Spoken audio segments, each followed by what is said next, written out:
everybody, to Nation Wars 3. Another week of Starcraft action is coming your way this evening. Joining me on the desk to start things off tonight is, of course, Johan Merlot, the wine himself. Hello. And, and of course, Funkadelic. How are you doing, boys? I'm doing pretty well. Excited for another Nation Wars night, or 4 nights in a row, should I say? Yes. We had a little bit of bias before, and today Netherlands player, so I know Roddy's going to be pretty pumped. Roddy's already banned from the casting desk, as you can see. He's been kicked off. Yes. He might join later, but of course it is a big day for him as Netherlands do play. Before we talk about who's playing today, so you're already starting to piece it together, if not know already, Todd took a lot of his personal time to put together a wonderful video for you, and it's the format of Nation Wars 3. Hello everybody, we're your English broadcast team for Nation Wars 3. My name is Apollo, and joining me on this couch is Todd. It's an absolute pleasure to be here, Apollo. Funka will be joining us as well later on to cast in English, and it's going to be fun. Yeah, I'm looking forward to casting with Funka a little bit later on, but let's talk a little bit about the format of Nation Wars 3. It's a 16-country tournament. Every single game is best of 7 until we get to the grand finals, which then will become a best of 9. And some of you should know this because you voted in. The players that represent their countries were through public voting, and we have 3 players to represent each country, as well as a single substitute if one of them cannot make it. So we have 16 countries spread across 4 groups, 4 countries in each group, with the top 2 advancing to the quarterfinals, which then becomes a single elimination bracket as we look for the top 4. And the top 4 will actually be played here in Paris at a very prestigious venue to be announced later this Sunday. Groups A and Group B will be then played in December, on December the 3rd through to December the 6th. And then Group C and Group D will be on the 10th through to the 13th of December before we head into the new year. And what better way to start the year than with a bang with some StarCraft 2 on the 2nd and 3rd of January. That's when the round of 8 will be taking place. That will still be online. And then on the 13th, that's when the live action here in Paris will begin. And that's where the fun really happens at the live venue, because Nation Wars 1 and Nation Wars 2 were absolutely fantastic, and we're very excited to be a part of this. Nation Wars has something special to hold within the StarCraft community. I know all of you watching this enjoy it, and we're very excited to be a part of it. It's a very unique tournament, which I really wonder why it took so long for somebody to finally do it. So I'm really happy that O-Gaming stepped up, and it's one of my favorite tournaments, I have to admit. So I'm really looking forward to those games and to seeing which country is the best. All right, it's time to find out which nation is the best in StarCraft 2. GG! One of the best videos made in esports, that one. A little bit out of date with some of the things we say. Yeah. No. We need to make a new one without the close-ups and without me on the cover. One of the things that was in the video was like, and it's going to be at a very prestigious venue, which you'll find out on Sunday, but it's already announced. We're going to the Olympia, of course, in the center of Le Paris. Le Paris. Yeah. Yeah, great venue. And also Funka will be joining us later. Like he's already joined us plenty of time. Like that hype has died down very quickly.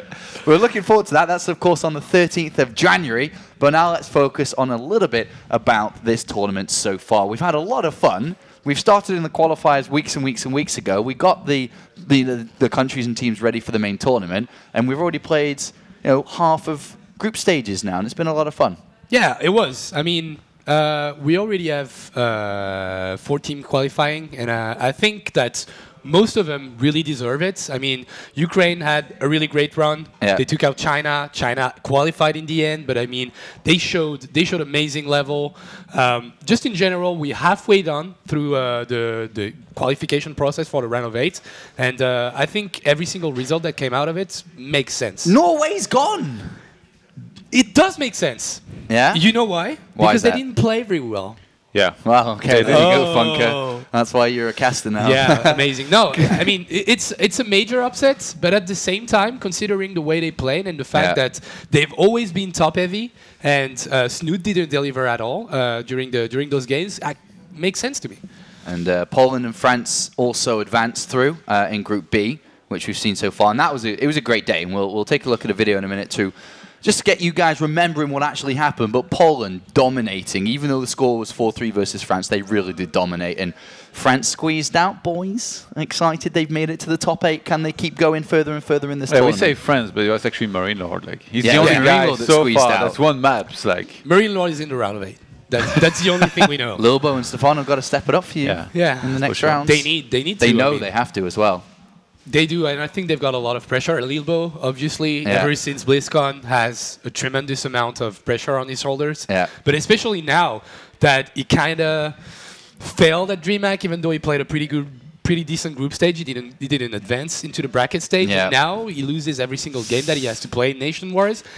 I'm guessing it's pressure's building. Yeah, on it's building the quite a lot. superstar of France. Yes. Well, if you missed out what happened last time, we put a video together. What happened previously in NationWars 3. Pour ce match entre la Norvège et l'Ukraine, je m'attendais à un BO3 entre Bly et Snot. Du coup, j'ai été servi puisque voilà, si Dimaga a gagné une game contre Aiki, ça s'est résumé à un duel entre Bly et Snot. Awesome performance by Bly. He's very good at the moment, even better than I thought he was. The matches between China and Taiwan were a lot more one-sided for China than I thought they would be. Tremblement de terre sur la planète Starcraft. La Chine a des bons joueurs. Personne n'était au courant. Donc aujourd'hui, très grosse journée, franchement, ça faisait vraiment plaisir. La Chine et l'Ukraine qui vraiment en imposent. Grosse découverte avec Zigua. We knew Poland was the best team in the group, and they just started with casual 4-0 against Sweden. For Australia against France, I thought it might be a little bit closer than it was because Marine Lord just took Australia and absolutely trashed them. He all killed and it looked like he wasn't even trying. Marine Lord a dit 4-0, a dit j'ai pas le temps, je vais leur remettre la sauce et je vais direct en finale contre la Pologne. Ça avait très bien commencé puisque dans la foulée de son all kill contre l'Australie, Marine Lord avait juste détruit du coup Elaser puis Mana et là Nerkio est arrivé. I have still no idea how Nurture won it. He did so many very subtle things, but he did them so well. The link drops, like pretending like he wants to go for an engagement, but actually he's just trying to destroy the economy while having an own weak economy. En fait, la Suède-France c'était un match super important parce que la France avait vraiment besoin de gagner pour être qualifiée. On pensait quand même qu'ils allaient gagner. Les gens étaient plutôt confiants là-dessus. Mais ça commence par une défaite. Genre Moreau qui bat Lilbo, le truc improbable. Et ensuite, Marine Lord, lui, a pris ses responsabilités. C'est le seul Français à avoir pris des maps, tout simplement, durant ce groupe stage. Marine Lord was on fire today. 10 wins and 1 loss overall in NationWars 3. That is impressive. He carried Lilbo and Stefano because they weren't good enough. En fait, la micro-Reaper en général de Marine Lord, tout le long, sa capacité à garder ses Reapers en vie, en donner très très peu. De manière générale, la micro-gestion, notamment au niveau des Reapers de Marine Lord, qui est juste, ça relève presque de l'art, quoi. C'est du ballet, c'est de la danse. Notamment dans la dernière game, voilà les Reapers qui sont encore présents. À la fin, quand le all-in de Sort-Off avec ses Roach, ses Ravageurs et ses Zerglings arrivent, quasiment tous les Reapers sont là et ça fait totalement la différence pour Marine Lord. NationWars 3 is so much fun. Everyone's having a lot of fun here in the Old Gaming Studio. The players love it, the fans love it, I love it. I can't wait for next week. And here we are next week. Yes, yeah, just like that. Ready for the next half of group stages. Going to be started with Group C today. And Group C, of course, features Canada and Mexico, as well as Denmark and the Netherlands. Rotti hype. King Kev going to perform today, hopefully. Here is Group C. It's going to be a fun day, Funker. Yes, it's going to be a really amazing day. And for me, it starts, well, for everyone, it starts with Mexico versus Canada, which is a rematch of round of 8 of NationWars 2. And it was a great match back then. It ended up with Scarlet against Major, really great game, an amazing series in general. Every single Mexican player actually played really well during that clan war. So we'll see if the team is at the same state as they were in NationWars 2. That's the main question, in my opinion. Scarlet back then was playing really well. We didn't see her playing that great in the qualification process. So I think it's a really great match to start with. These are two nations as well that are widely regarded as some of the best ones that we have out there in StarCraft in terms of having very strong StarCraft players. So yeah, it's going to be very cool to see them play. But Netherlands, man. Roddy, he can't cheer for Netherlands in the Euro, so he has to turn into NationWars. They lost in the Euro Championship qualifiers, but they've made it to NationWars 3. Don't worry, Roddy. It's going to be a tough day, though, because, of course, they're going up against Denmark, who have the star player of Bunny, which we all know is one of the best StarCraft players that we have in the European scene. He's going to have to carry his country a little bit today, but it's not out of the possibility that these, or those set of players can advance through as well today. It's a tight group, I think. It is a really tight group. I think when you look at who the nations are in general, and you just take them like, how do they react? How do they play in general in StarCraft 2? Those are really great nations. You've always had some amazing players from Canada, from Denmark, from Netherlands. Every single nation has a really deep pool of great players. So yeah, really tense group. And the question is, especially from Denmark, is Bunny playing well at Legacy of the Void? Because he completely failed in DreamHack. What did he do? Like 1-5-0? 1-5, I think. Yeah, 1-5. I think he did take stage. one series. 1-5. I hope he didn't go for a guy like Bunny. Out. That's like one of the worst performances that you'd ever expect. Is there a favorite from today then? I mean, today the groups. By the way, if you didn't follow last week and the week before, just last week, is that we play out the groups over 2 days. So we'll play 3 games today to find first place, and then tomorrow we'll find the second place player. So we have 3 games coming up today. Is there a favorite to go through first place? Maybe Netherlands?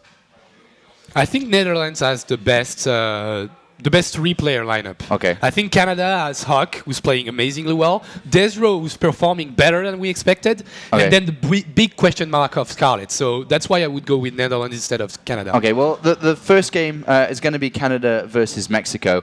And the team captains are ready, which is Desro and Jim Rising. And in a moment when we come back from that, we'll look at the teams and we'll talk a little bit more about it. But let's first hear about the team captains and who's going to be opening up the day for the first match. Hey, thanks, Guy. Hello, Roti. How are you feeling today? I was feeling great until Todd just mentioned something about the Euro Championship. He's absolutely dead to me. Okay, so we're going to have a nice match. You know, Mexico was a crazy story last year. They had a wonderful performance. I didn't expect Major to be that good. Did you see it? Yes, of course I saw it. I mean, it was one of the coolest tournaments to follow, even as a... Okay, we're going to switch microphones because mine is not working. Yeah. All right, so this one is not working. Here we go. Well, yes, I did follow it. Major was absolutely amazing. But we saw it already with Norway, one of the other top-performing countries of the past. Just because you were good in the past, there is no guarantee that you're going to be good today. But back then, I knew Major was good, but did I expect him to carry his nation to the final? Well, maybe that was a little far-fetched. Yeah, and against Mexico, we're going to have Canada. So Desro pulled up a nice performance. I must admit, I wasn't expecting Desro. I was more expecting Scarlet and Huck. But I mean, Desro played quite well. I think we're going to have it in interview. So what do you think of him? Oh, well, and he's here, so he's listening to you. Oh. Ooh, well, that changes my answer quite a bit. This great guy. No. Desro is very good, but there is a difference between doing it against Venezuela in the qualifier or whoever they played, or doing it against a pretty damn strong Mexican team. So we will see. Either way, good afternoon, team captains, or good morning for you guys. Yeah, what's up? Hi. All right, dude. I want you to take it away. You can ask first. Okay, so Desro, this time you're going to face Mexico.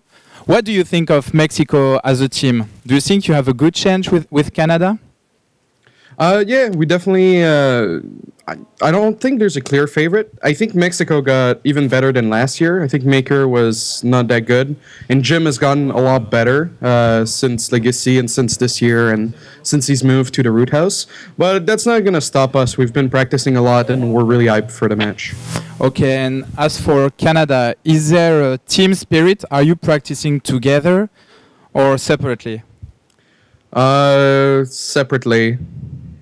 Okay. We talk a little bit, but not that much. Okay, all right. Well, I wish you all the best. Hello, Jim Rising. How are you feeling today? Hello, I'm feeling great. Thank you. Okay, so last year, Mexico was crazy. You did a performance that nobody expected, nobody but Mexicans, I guess, and you. So it was crazy. What do you feel about this year? Can you beat Canada? They have the same roster as last year. And we have a new player, so they have Scarlet, Hawk, and Desro. They are very good players. I think we can do it with little luck and fate. and that's it. So, Jim, a lot of North Americans are very familiar with you. They know that you've been practicing a lot of ladder. They know you've been on top of the ladder and that you're a good player. But in the European scene, quite a few Europeans who don't know you that well. Do you see this as a unique opportunity to really make a big name for yourself and make a big splash on the international scene? Yeah, I think it's a good opportunity, so I'm going to try my best. How confident are you? Like, do you think you have what it takes to duke it out, not just with Canada, but maybe against like Denmark or Bunny or against the Dutch team, Harstem or something? Do you think you have what it takes to take on those guys? I don't want to face countries with a lot of products. Not about me, about another teammate, but I'm confident, yeah. All right. Okay, and Jim, what do you think, especially of the Canadian team? Do they have a weakness? What do you think of the Canadian team? The weakness point of Canada is they stream a lot. That's it. Oh, so I think the weakness point of Mexico is Jim Rising stream, but we have two hidden players, so that's it. I have a question for Des as well before we get into the predictions and the first player. So Des, this is also a big opportunity for you. You know, you're always vocal about how much this tournament means for you. But there are a lot of questions around the Canadian team, right? Like, we know Hawk is good. We know Hawk is one of the absolute top performers in the foreign scene right now. Scarlett is a little bit of a question mark. We know that she can be absolutely amazing, but how much did she practice lately, and how much have you been practicing lately? Or like, how do you feel your level goes, you know, rather than just playing ladder? I've been hanging out a lot with French Prodosses, Shubs, DNS, Drogo, Marine Lord. My level has increased a lot in the last week. Even though it's just a week, it's been a lot of theory crafting and just really focusing on the game, so that's been great. I think I'll be better than I was versus Belgium and versus Skelliser. As for Scarlett, the raw talent that she has is just insane. You know, among foreign players, I don't think there's anyone that has as much raw talent as her. Now, a lot of people say that raw talent is overrated, but how much she's practiced, I'm not entirely sure, but she really wants to do well. And if it wasn't for NationWars, I don't know if she'd stick around. So she really wants it, and we're going to give it our all for today. Sounds pretty awesome to me. Let's get into some predictions and first players. That's our prediction for the match, and who is going to be the first player of Canada? I'll go with a 4-1 for today versus Mexico, and Huck's going to be your first match. All right. Jim Rising? I think 1-4 for us. Okay. Versus Canada. And okay. Are you asking me who is our first player? Yes. Yeah. Oh, Cham first? is our first player. All right, so it's going to be a PVZ to kick things off. Hawk versus Cham. Oh, great. Well, thank you guys. Good luck for the matches, and we'll see you after that. Thank you. Thank you. Bye-bye. Thank you. Bye. Well, first negative prediction of NationWars going for Mexico. I think he meant 4-1 for Mexico. Oh, either way, you think? Yeah, either way. I think enough of us. Let's just throw it back to the casters and let's get the first game on the way. Was it negative or positive? I'm not really sure. I think it's negative. He gave a cheeky laugh after. It was like 1-4. And then he smiled like it was funny. Okay. Let's have a look at Team Canada and of course Team Mexico. 3 players per side. This is Team Canada, headlined by Huck and team captain by Desro, supported by Scarlett. A fantastic elevator selfie. Elevator selfie by Desro. Yeah, those are the best. You can see the famous players have pictures taken of them. Oh, that is so mean. I'm joking, Desro. That's so mean. I'm joking, Desro. I love you, bro. It's a good picture of Desro, too. He has a unit and a disruptor ball named after him. That's how cool and famous he is at NationWars. And, of course, Team Mexico is captained, of course, by Jim Rising, and then supported by a great 2 players. And I think these 2 players are going to really shine for Mexico. It is, of course, Major and Cham. And Cham, I think, is a pretty dark horse in this tournament. I think he's going to get some good results. Well, it's interesting to see him play at first, just so see what he has to offer to the table. I'm not really sure how much I know him. So before you guys ask yourself why is Maker still here, There's been a switch between Maker and Cham. Maker wasn't able to play, so Cham is taking his place. We don't have that much information about Cham. Like, do you know him? Do you know him well, Todd? He performed well. He performed well in the Mexican tournament. Copa America. Yeah, Copa America. I think he got like top 3. He was always very close to Major. So okay, I think he's good. And also, like Major, he was known as the ace, the guy that's carried his team, one of the best non-Korean players for a long time, but we really haven't seen him a very long time. Does he still have that status? That's going to be one of the questions here that's going to be answered with this match. Is he still a huge threat? Maybe he's just been playing 24/7 on Legacy of the Void, and he's going to be on the roll and all killing Canada here. I feel like it's always the same story with Major because he plays so rarely. You see him once every 3-4 months. It's like, all right, well, what Major is it this month? Which nickname as well? Like what nickname too? Cindy, Sandra. I don't know what nickname he's using currently. Kitty. But it would be good to see him play later. Of course, Major definitely one of the better Terrans we've had in StarCraft 2 over the years. Even going back to Brood War. But Mexico versus Canada, game 1 then. It's going to be Cham versus Huck to start things off. Cham, before we start talking too much about him, just like every other player we've had so far in the tournament, had words to say about NationWars 3. Well, this is my first time actually participating in the NationWars. I haven't seen the French crowd, but as I saw in the videos in the past year, they are so amazing. They are so hyped out. So I'm just saying them to still supporting this tournament and still to hyping up. Of course, we want to do a good performance in the tournament, but we want to give a little bit more than the last time. There is a lot of more nations participating in this NationWars 3, like for example Korea. So it's gonna be a little bit harder.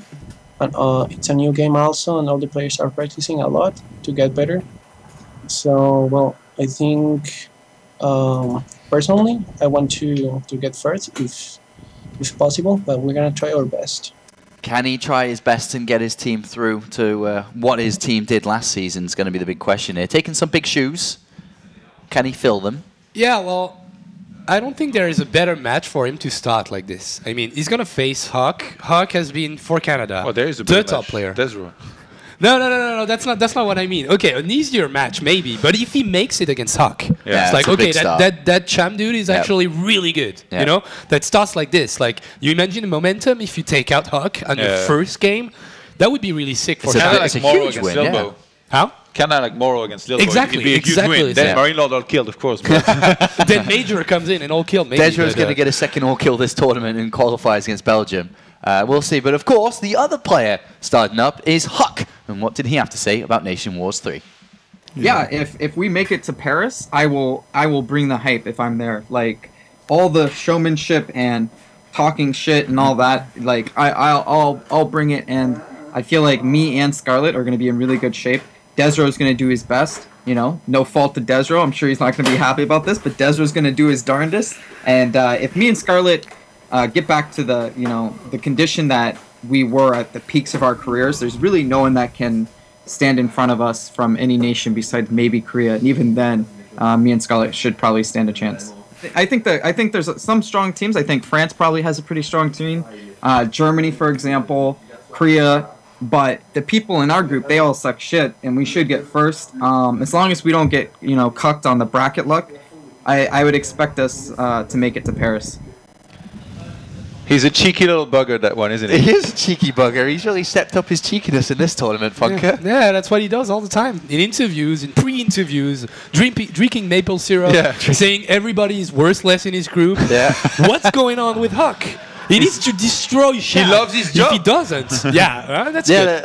It's good start. We asked Loot about it at DreamHack when he was on the desk with us, and we said, what do you think about the way that Huck is, so vocal in the last month or so? He's like, well, it's fun, it's cool, as long as he wins, because if he doesn't, then he looks like an idiot. So we'll see how well he's going to do against Cham. He needs to kind of open up a win with calling the entire group a sack of shit, literally. Yeah, that's what he said. And that's he said a sack of shit? Yes. No, he didn't say sack of shit. He's very close to that. Yeah, but we're keeping on repeating that bad word, so we shouldn't keep doing this. But still, well, I don't think at the same time he's like, he's just having fun with it too. Like he's not like 100% serious at the same time. Yeah. Obviously. But it's great. As you said, the fact that he says that makes him look ridiculous if he loses. So he's taking a lot of risk just to make it, a more fun, more fun, more entertaining environment. And that's a really good thing. Maybe he's not afraid of looking ridiculous, kind of like you on a Saturday night or Roddy, when he's going out. Exactly. I don't give a shit about looking bad. No, man. But you don't. You look great. It's the fear that people are scared of that can keep them away from looking amazing. And you aren't scared, man. No, you aren't scared. never. You surprise us all. Not afraid. You sometimes surprise us. Yeah. Yeah? Yeah. With how awesome you are. Usually how awesome you are. So we're seconds away from starting the first match here. Obviously a big match for Mexico. Get this win. The ball could keep on rolling. They could push down Team Canada to tomorrow. So whoever loses the first match will play tomorrow. The winners go through to the winners match and will fight for a first place a little bit later on today. If you're just tuning in, of course, Nation Wars 3, the other match a little bit later on is going to be Bunny versus Rotti. I mean, Bunny versus the Netherlands or Denmark versus the Netherlands. Roddy's excited. He's been excited for this for a long time. And he's been invited for Home Story Cup. Roddy's going to be playing. Roddy's going to play in Home Story Cup next weekend. I'll be great. He's hyped. Yeah. Bet you can't wait to cast Roddy, Todd. Oh, yes. First match going to be Ruins of Ceres in this Protoss versus Mexico versus Canada. Mexico. PVZ, which is a 57% win ratio for Protoss on this map, within NationWars. All the stats are coming from NationWars itself. It's not such a big sample size. It is. Yeah, I agree. Well, Mexico have come through the qualifiers in Nation Wars 3, and here they start their road to what could be back-to-back. We'll see if they can keep going. Funker, it is you. It is all on you. You have to do the introductions. All right. Top right in Ruins of Ceres, representing Mexico. That's his first appearance in the national team. It is Sham. Cham. Is it Sham or is it Cham? I'm going to go with Cham. Cham. And his opponents, starting at the bottom left-hand side, playing as the red Protoss. He loves to drink maple syrup when he wins. It is Hook. And being cheeky in the interview. He is a cheeky guy. He's a super cheeky guy. Ruins of Ceres, PVZ.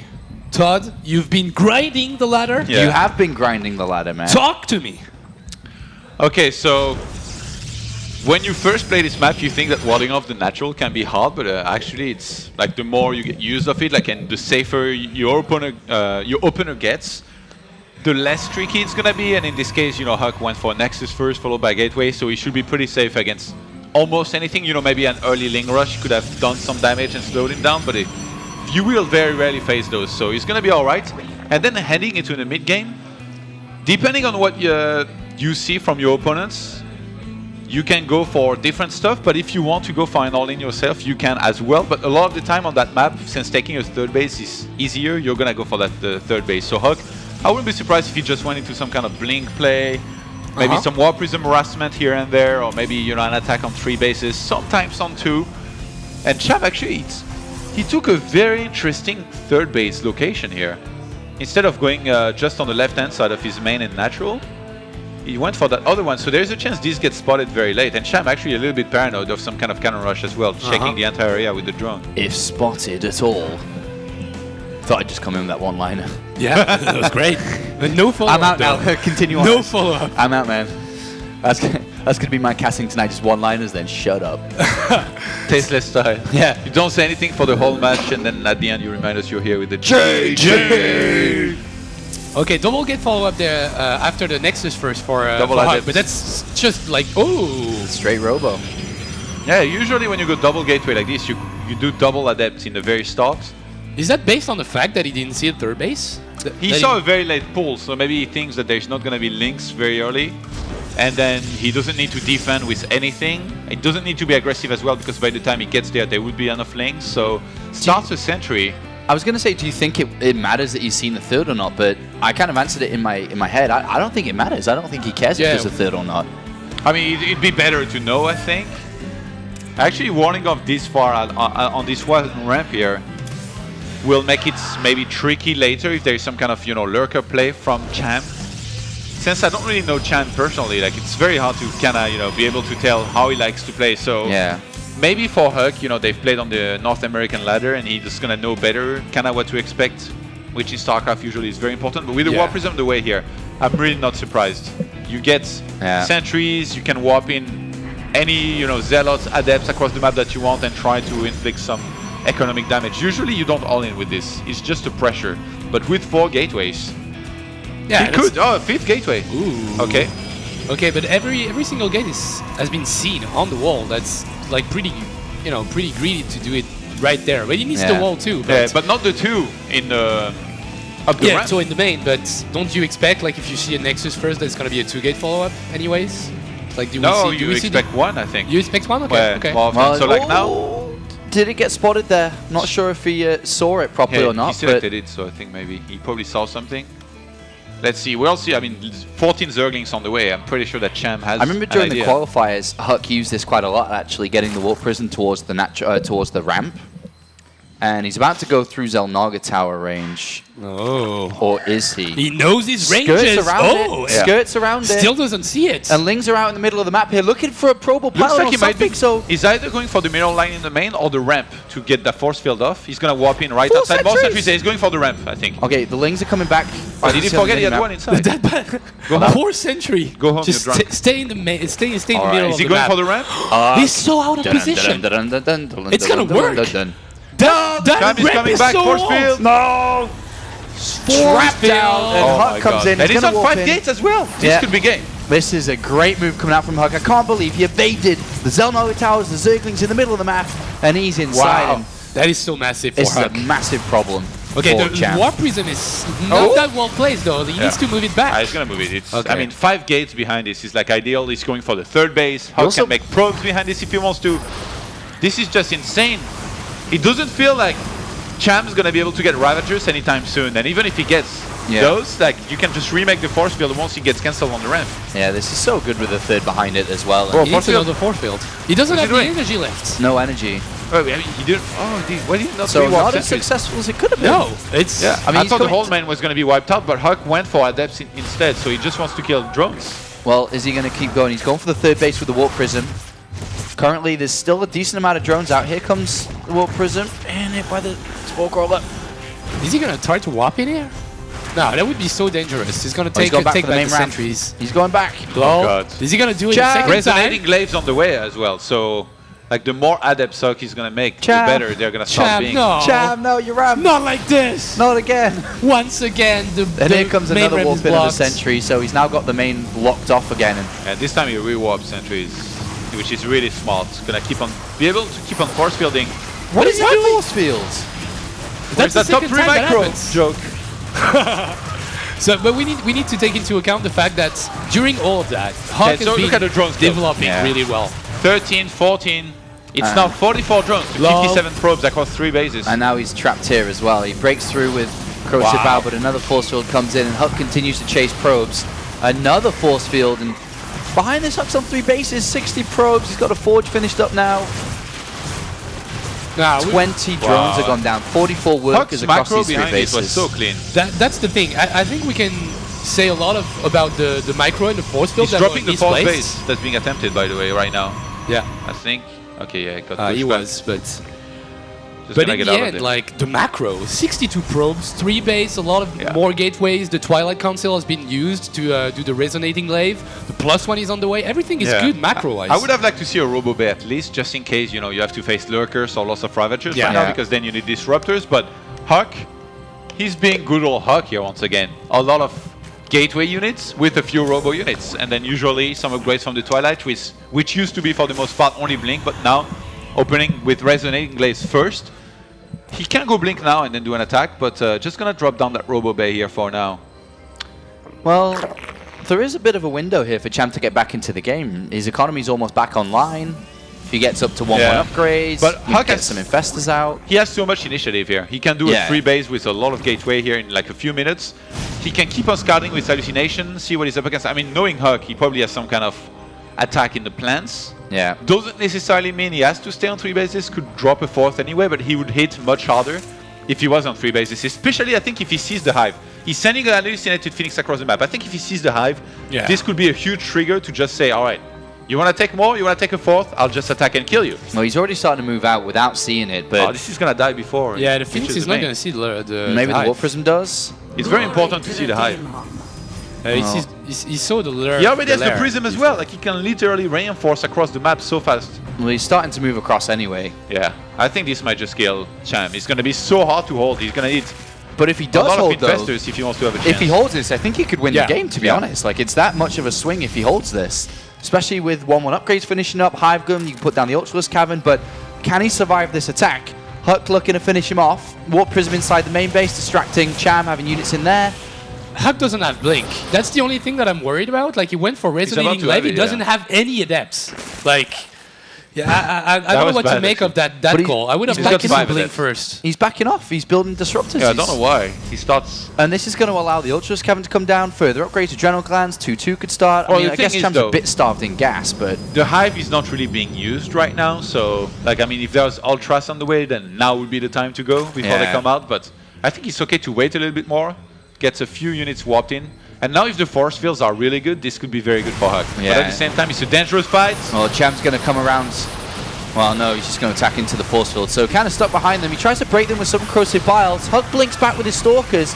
Is there enough here from Huck? A lot of these units doing damage. I'm pretty sure he's going to have to pull back. But in the main, that Adept warping is pretty good. And the Immortals are tanking so much in the fight on the fourth. Yeah. Not taking out any drones. As far as the army goes, The I think he can so ult. much damage to these Yeah, roaches. the supply is plummeting here for Cham. His main is going to be targeted, and the hive's going down. Huck might have done it here. Yeah, it looks like he's going to be able to pick up map #1 victory here, Funker. We'll see. Another whopping of Blink Stalkers in the main. It's still not defended, so the hive is going to fall probably. Yeah. And now it falls. That's a really great pickup because the Ultralisk Cavern has not been built during that time. So technology is going back to square zero for our Mexican player. Blink in the main to continue the attack. Really, really good from Huck. And he can warp in anything pretty much at this point. It doesn't really matter what it is. He's bringing some force fields for the ramp here with sentries being warped in. And this is a killer strike. Gets the hive, gets the 4. Economy's been hit twice. 2 bases going down. And this looks like a nice start for Canada. GG. GG tasteless. GG. 1-0 for Huck and Canada. And a good start. And obviously sending out Huck is a bit of a good message as well. In the qualifiers, Canada kept on sending out Desro, or at least sent out Desro to start things off, to test the water a little bit. But today seems like they mean it. They're for business, man. They're in for business. The MVP here was very clearly, by the way, the Warp Prism, I think. Yep. One Warp Prism alone. As it just always helped. is. Yeah, I mean, you have to open for it. No. What? What is this? No. Yeah, you're a Protoss player, man. Bring Roddy. You don't know. You don't know what War Prism means to us. It's Yeah. like, oh my god. It's always the MVP of every game we play, man. It doesn't matter. You know too. I've seen you play. All you do is drop TTs with that Warp Prism every game. Go, Laurent J. Oh, that's a very old picture. It is. That's NASL, right? I know this is a good one too. Make sure to send in your pictures today, as always, as every other day. #NW3. Whether you're watching at home with friends, if you want to, take a picture of Todd with a baguette. Here's one. Tune for Canada. Send more of these in, please. Hopefully, we'll show as many, if not all, of your pictures on the show today, because they are always a highlight and pretty fun. And I like your speakers, bro. Yeah, very small in comparison to the TV, but I'm sure they do the job. 1-0 Canada.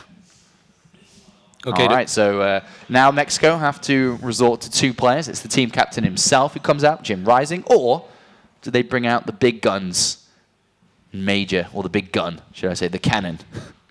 I think Jim Rising should come out here. They should keep Major for last. Even though it's Orbital Shipyard, I like it as a TVP map. Yeah. I think it's a pretty decent map. You can't be messed with the depths that much, I would argue. Like compared to Larry Crest for some reason, like you try to go 3 bases. Is there a map you dislike? Yeah, Larry Crest against Protoss. I hate it. Freaking adepts everywhere. Like, what am I supposed to do? Build 17 depots? Like, I've got 50 supply over 145. 1 bunker in each mineral line. Yeah, is that how it works? Yeah. Oh man, it is. Damn. Okay. You laugh, but people actually do this, yeah? That's why people actually do this. Then they don't take any damage, and then I get dumped on in mid-game. All right, so who are you betting on? Jim Rising is Todd, I guess. You I going would say with Major. I would say Major. All right, well, in a second we'll have that countdown. We'll Here it's coming, the countdown! In 15 seconds, we'll know. We will who know. do you think? Who do you think? Take sides! You know what? Damn it! We're going with Jim Rising. We go down together. We go down together, Todd, me and you, bro. Let's see it. Jim Rising time. It's gonna be Major. Oh, Sup, God. boys? You know what, Funker? That's the first time you've been right in everything in NationWars 3, man. And this is so wrong, what you just said. Just so wrong. All right, so the big dog coming out, and he's called Yep. Light in this tournament. That's a pretty good nickname. level 111. Level 111, and he's Okay. also not Grandmaster yet. He's gonna have 111. That's it. Major, the best Latino American player. All right. Yeah, I I'm mean, he forward used to be pretty good, but we really haven't seen him much. And guess what? He's only master on these accounts. I know, Even how Apollo many- and Funk are master, so Yeah, it doesn't mean much. It doesn't mean Doesn't much. mean much. Doesn't mean much. How is he not Grandmaster yet? Rank 26. Maybe he's got a barcode. Oh, God. 78-9. 78 wins, 9 losses on this account. Show his ratios. Oh That's my pretty God. sick. Oh, fuck. That's pretty sick. That's great. Oh, wait. It's like, it's really good. Which one is it? You go into ladders, Yeah, ladders then stats. then statistics. Let's have a look how he's doing, boys. Terran versus Protoss, 58%. Versus Terran, 69. Interesting. Wait, that this is is the wrong... Wait. Hold on. Yeah, Hold on. That's What the does wrong he say? account. I know. I don't know what happened. What does he say? Let me Yeah, it was like, that's MVP. way too low for... Yeah, hold on. Wait. Ladder. What did you do? I don't know before? what I clicked on. Against Protoss, Yeah, that's more like it. 81. 81%. So before we start That's talking his about Major lowest. and this guy, Huck, let's have a look at Major's video and what he thinks about NationWars 3. NationWars is a special tournament because it's the last tournament I did well, I think. So I hope I can do well again in this one. NationWars 3. Well, it was very great last time, so I hope we can achieve the same goal, at least. It will mean a lot because it's really fun to play in front of a huge crowd. So I hope we can do it again. I think it's Germany, France, and maybe Poland and Dutch. Dutch. Just cheer for us, and we'll try to do our best as Mexico team. Welcome back, everybody. Time for the next game. Looking forward to this one. And that was the best ventriloquism I've ever seen. So good. What you guys That's need such to a know. Twitch chat joke. Let's introduce some players. Top right! He won first game with a strategy that didn't change ever since 2010. Force field on the ramp. It is Huck. And his opponents, standing on the left side, the ventriloquist himself playing as the blue Terran. It is from Mexico, Major. Majorino. So one thing that I've known about Major over the years is he studies the Koreans and copies exactly what they do and then emulates it into his own game. There really hasn't been that much Korean play to emulate. I think that, Shoutcraft, there was Koreans playing in there. Oh, Beg to differ. To be honest, I think there has What been... has there been recently? Like, not in terms of Dream Match. big tournaments, but there's been Terran? tournaments out there, like online tournaments, like TY? Olimbo League and stuff. So Home Story Cup qualifier that Bjorn won and stuff. I'm sure Okay. you watched it. Like, Bjorn is widely considered one of the best Terrans out there right now. Yeah. There's so much hype around this guy, I'm sure. So you think he's going to copy beyond a style yeah. like this then? Oh, yes. Yeah, Okay. that's always been his way of playing StarCraft. I mean, he does it with a little twist, like a little Mexican twist, but he still uses Korean builds quite a lot. That's pretty cute from a Huck who's gonna try to avoid the fact that Major wants to build a reactor at that spot, so he's building a pylon at the. But it's just cheeky, It's just you're not gonna be able to do what you want. I like what you say, his own Mexican twist. Yeah, What is it, Mexican like a twist. little salsa in his build? Yeah. Little salsa. Guacamole. Holy moly, guacamole! See, we'd like to build a reactor right there, I think, and he's That's not such a able to do TY it. bunker, by the way. Which he didn't go for. Alright. We could have seen reactor and factory, and for now, it's already a 2i build. Is the factory in range I of think the pylon? so. Can we look at the vision of the pylon? Yeah, it is. They're in range. Quite a lot, though. No care in the No world. care, man. Can't stop what's coming your way. Double gateway again here for Huck. And this time it's going to be one adept. Usually they go in pairs, but for now just Not going to be the today. one. Just a lone adept. All right, well, here comes the third command center, which I guess has been shown by the Koreans then. Yeah. That's TY uses a lot of Usually tech lab onto the factory, you build a cyclone to avoid every single harass mechanic that the Protoss can throw out to you. Stargates, actually. Oh, the Reaper didn't go in. Can he get it? Nah, he will get out. Is he going to get back into this main base, though, to have a firing? There is a very good chance, yeah. I think Mothership Core is there waiting. Or, it's coming. Overcharge might be needed. If he goes through the ramp. Reaper! Nice. Reaper scouts. He's Stargate. This is going to lose the Reaper, but he knows that Cyclone's going to be wanting to be in mineral line positions. I love Legacy of the Void for this, by the way. I'm used of Reapers never dying in Heart of the Swarm. Like now, you punish them with 25 energy. It's like the dream. That's why I never build Reapers anymore. Just bums me out, man. To scout the initial tech. Did the Adept see the factory tech lab? But he couldn't see that far, right? Or can it? I mean, he's probably... Okay, he can. And he's suspecting anyway, like that everybody opens Cyclone, which makes it even more intriguing that Huck is opening with an Oracle. 2 more gates on the way. Huck is playing such, like, his own brands of Starcraft. Even that whole gateway placement that he went for is so weird. It's like for the Reaper not to jump, maybe? Or like, to kind of hide from his scan? Yeah. Don't you think even the target placement was a little bit, just try to hide it a little bit much. Like, usually if you go next to a pylon, you're just going to die with your Reaper, so you can avoid those kind of buildings being shown, so... Quick third for Huck, and that's what Major wanted to scout here. He couldn't get it, unfortunately. Cyclone on the natural. Marines around the main. He shouldn't technically lose much here. It's very important for the Oracle not to die here. He needs to keep it alive. Whoop. Okay. Whoop. Huck, he's going to lose it. Good night, Sweet Prince. That was... pretty bad. That looked like me playing Oracle. Like, that was really bad. Yeah, that sucks. Even I love like how I say he needs to keep it alive. He literally doesn't even attack. He flew it in a pack of Marines. What are you doing, Huck? Well, it's called the Caster's Curse. It just wants you to look back. Honestly, like if he had flown into the Cyclone and got locked from really far and died, I would have understood. But this, like, what the hell was that? Here comes a scouting real Phoenix. having a look around. There is a double engineering bay too. I feel like I'm watching Huck and MC playing Archon. Did they pick up the Cyclone? Okay, so he cancelled the lock-on. Yeah, the lock-on. Good job. And then gets out. So yeah, Blink coming in. 3 additional gateways now for Huck. I think that team sends him to a total of 7. Now Double Forge coming in too. Hello. Here's that bunker. I'm very worried for Huck. I feel like Major already won. Is it normal? Just the builds. And Major is in a really good spot right now. He took 0 damage. Walker count. He's on 52 against 57, but he's got triple orbital. And now, if Major knows how to play TVP right, he's gonna drop down a bunch of additional starports, go for a lot of liberators, buy on the grounds, and like it's just so hard to counter. Like we saw Marine Lord against Mana who played a hell of a game, Mana who didn't fly an Oracle into 9 Marines and decided it. Yeah. He still lost. So, and now Huck also is playing Templar Archives. Like it seems like playing without Robobay is a little bit uncommon right now in Protoss versus Terran. Like it's very risky. If he wants to play Charge Lot High Templar, you can make it. I think you can make it work mostly only if you play very aggressive. Because if you play passive, you're gonna get wrecked by Mass Liberator when a Terran leapfrog goes forward. So.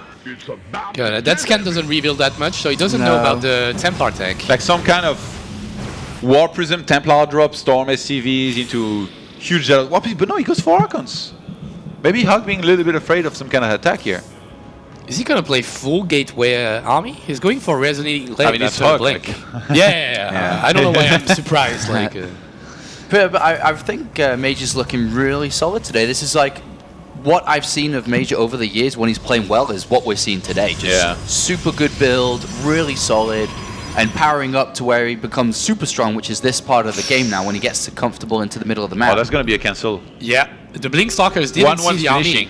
Same time as Kumba Chill. It's just an awful situation for Huck. He's going to lose that 4th base and 2 pylon for it because the Blink Stalkers didn't see. The cancel happened, so he's going to get back 300 minerals, that's it. But... other than that, I think he can even storm into the 2nd base and maybe try to do some damage. That's what he's going to do. Robo is only being made now. He's going to get the assimilator here. He's going to back off. Turns around, finds some stalkers. Loses he can't a single chase. Marine. He has to bring back.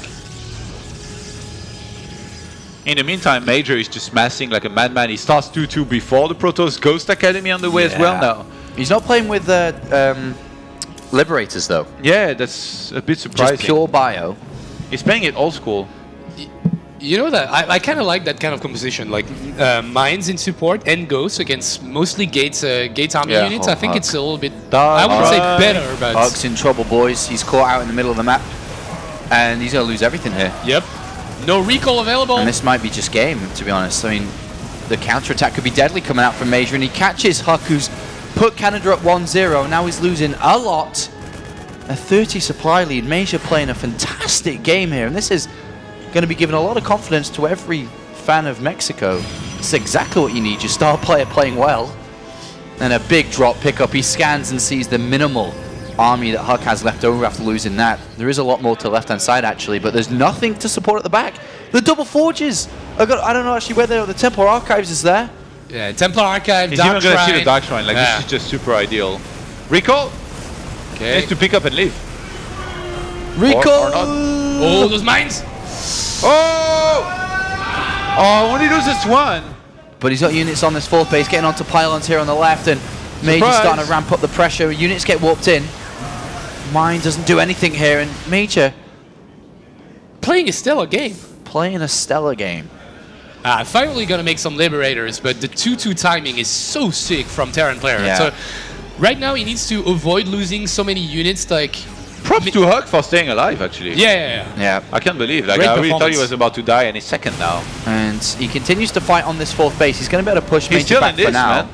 The problem is Major, if he collects everything together with 2-2, well, I guess it's not going to be really too bad because Huck's upgrades are good as well. Major is really giving Huck a good chance by not playing with Mass Liberators. Like right now he's playing it old school, so will be Huck, and we've seen Protoss. Yeah, look at his upgrades; they all finish at the same time now. Yeah. Well, this is where we're going to see Major try to really take the good, solid lead in this game. He's got a decent one, but now he's looking for an either bigger one. Is a push down this left-hand side. Liberators, I think, are joining in. 2 of them. Ghosts in the mix. Huck going to harass while defending. So this is a big moment here for Huck.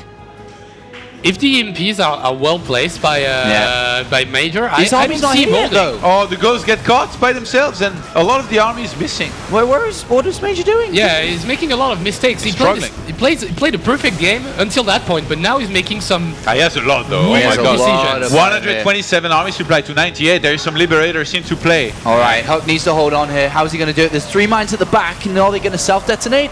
Upgrades are equal. He needs to kite back a little bit. What is he doing? He needs to kite against those zealots. And now the mines, they get burrowed, but they get taken out before the hit. And Huck is still living. There's still so much more. Yeah, there's so much more just to the left, which he's not using. But he is harassing very well, Huck. But look at this. This is a beefy bio army. And Huck is in trouble if he takes that fight. He does and loses it. There's nothing he can really do. I mean, there is Ghost now. Like, there's not much Huck can over, I think. And I think Huck lost a lot of momentum in that fight. He just lost all his forces. There's a few Stalkers left. EMPs are going to hit the entire Stalker count here, and Huck in so much trouble trying to hold on at that fourth base. If he can, he'd be alright, but the supply just picking for. He started 3-3 actually, pretty ambitious. Yeah, very ambitious. Units come from the right-hand side here, but I don't think they can stop the Ghosts and the power of the Medivacs as they continue to heal. And Major up now, 60 supply is going to force Huck out the game. GG! Mexico! Mexico! Mexico! Mexico! Mexico! Mexico! Nobody says Mexico. How are you supposed to say Mexico? Mexico. Mexico? Yeah, we say Mexico. Mexico. Mexico. What is this? It's Mexico. It's Sean speaking foreign languages. And Mexico, now 1-1. Major comes out and performs. He started to get shaky, dude, in the second half of that match, but he got the win. You know, he doesn't like it when we don't believe in Major. Every time we say that, like when we played, to be honest, when we played, when we knew we were about to play Mexico in the second semifinals of NationWars 2, we were like, yeah, easy draft, you know? And then Major just kills us. Yeah. That's the thing. Don't ever underestimate Major. Yeah. Like, he likes the game, he plays a lot, and he's very learning good. from the best players in the world, which are the Koreans. So that build was pretty well executed. He played a really great series, even though he made a little bit of mistakes throughout the end of it. Sorry, just in general, still play. Great micro, multitask. Yep. He didn't even go for Liberators, which is a little bit weird. So now Canada, they have to pick between Desro and Scarlet here with potentially their best player already down. Remember, they still do have the revive at the end of the match, but it's always that tricky situation. It's like, who do we send out next? What's the map, actually? Depends on the map. Depends on who's feeling it. Is how much has Scarlet been playing recently? Is she ready for group stages? If not, then Canada are going to be in trouble. Oh, the maps are not listed on Liquid. Aromi. God damn it. Aromi. Update Team Liquid, man. We don't have the maps yet, so we can join, so we can know. Let's see. We're gonna head to a break anyway, but we want to keep you know guys the map. informed. We need to know we want to build the player. hype. The map Larry Lack Crest. Okay, send Desro. Yeah? For a snipe? Desro has been looking amazingly good in PvT. He played some really great games. I mean, it wasn't against a player as strong as Major, sure, but yeah, he's the Disruptors, man. Disruptors. The Disruptors. The Disruptors. They're back. They just... On Larry Lack Crest, though, it's not as much about the Disruptors as it is about all-inning and using the overlay. But yeah, I think Desro showed some pretty good stuff in PvT. I think it's a decent map for Zerg too in ZVT. Like, he can get some Hellion round buys here and there, but at the same time, you can't really wall in, effectively as Terran. So Zerglings can be really annoying if you send Scarlets. But I don't know, I feel Desro. Here we go, 6 seconds Scarlet left. or Desro, who is going to be? Canadian player? Zerg or Protoss to face a Terran? It is... Scarlet! All right. Big game.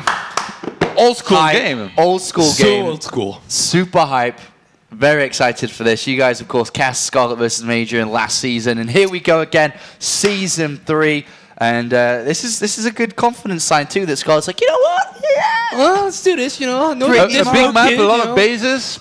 Send me out. Send me out, boys. Sign me up. I can still build Mutas, Ling, and Banelings, right? Yeah, okay. I think I can take it out. I'm excited for this. This is going to be great. We are going to head to a very, very quick break to allow the players to get ready and into game. Then when we come back, Scarlet takes on Major. Hype! All right, welcome back to NationWars 3. Well, Todd is very busy right now as he's trying to make fun of Apollo. I'm sure you guys will see this later. So we're getting ready to hop into our third game of the day. Drogo has joined us. How are you, Drogo? Hello. I'm doing pretty good right now. Yes. You look a little sleepy. Have you been lathering till 6 a.m.? I've been lathering until really late. Yeah. 6?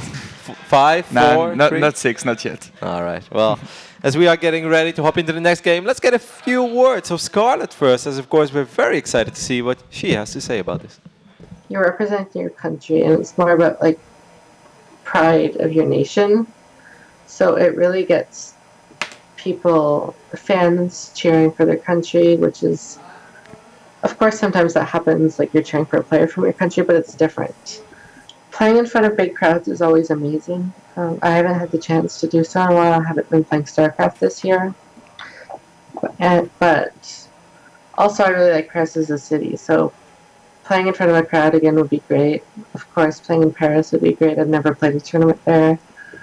So thanks everyone for watching. I know it's been a long time since I've really played in tournaments competitively other than a few show matches, and I'm hoping I can show some good games again, and I hope you guys are still cheering for me. So yeah, thank you everyone, and I'll try to do well and represent Canada, win the tournament, hopefully.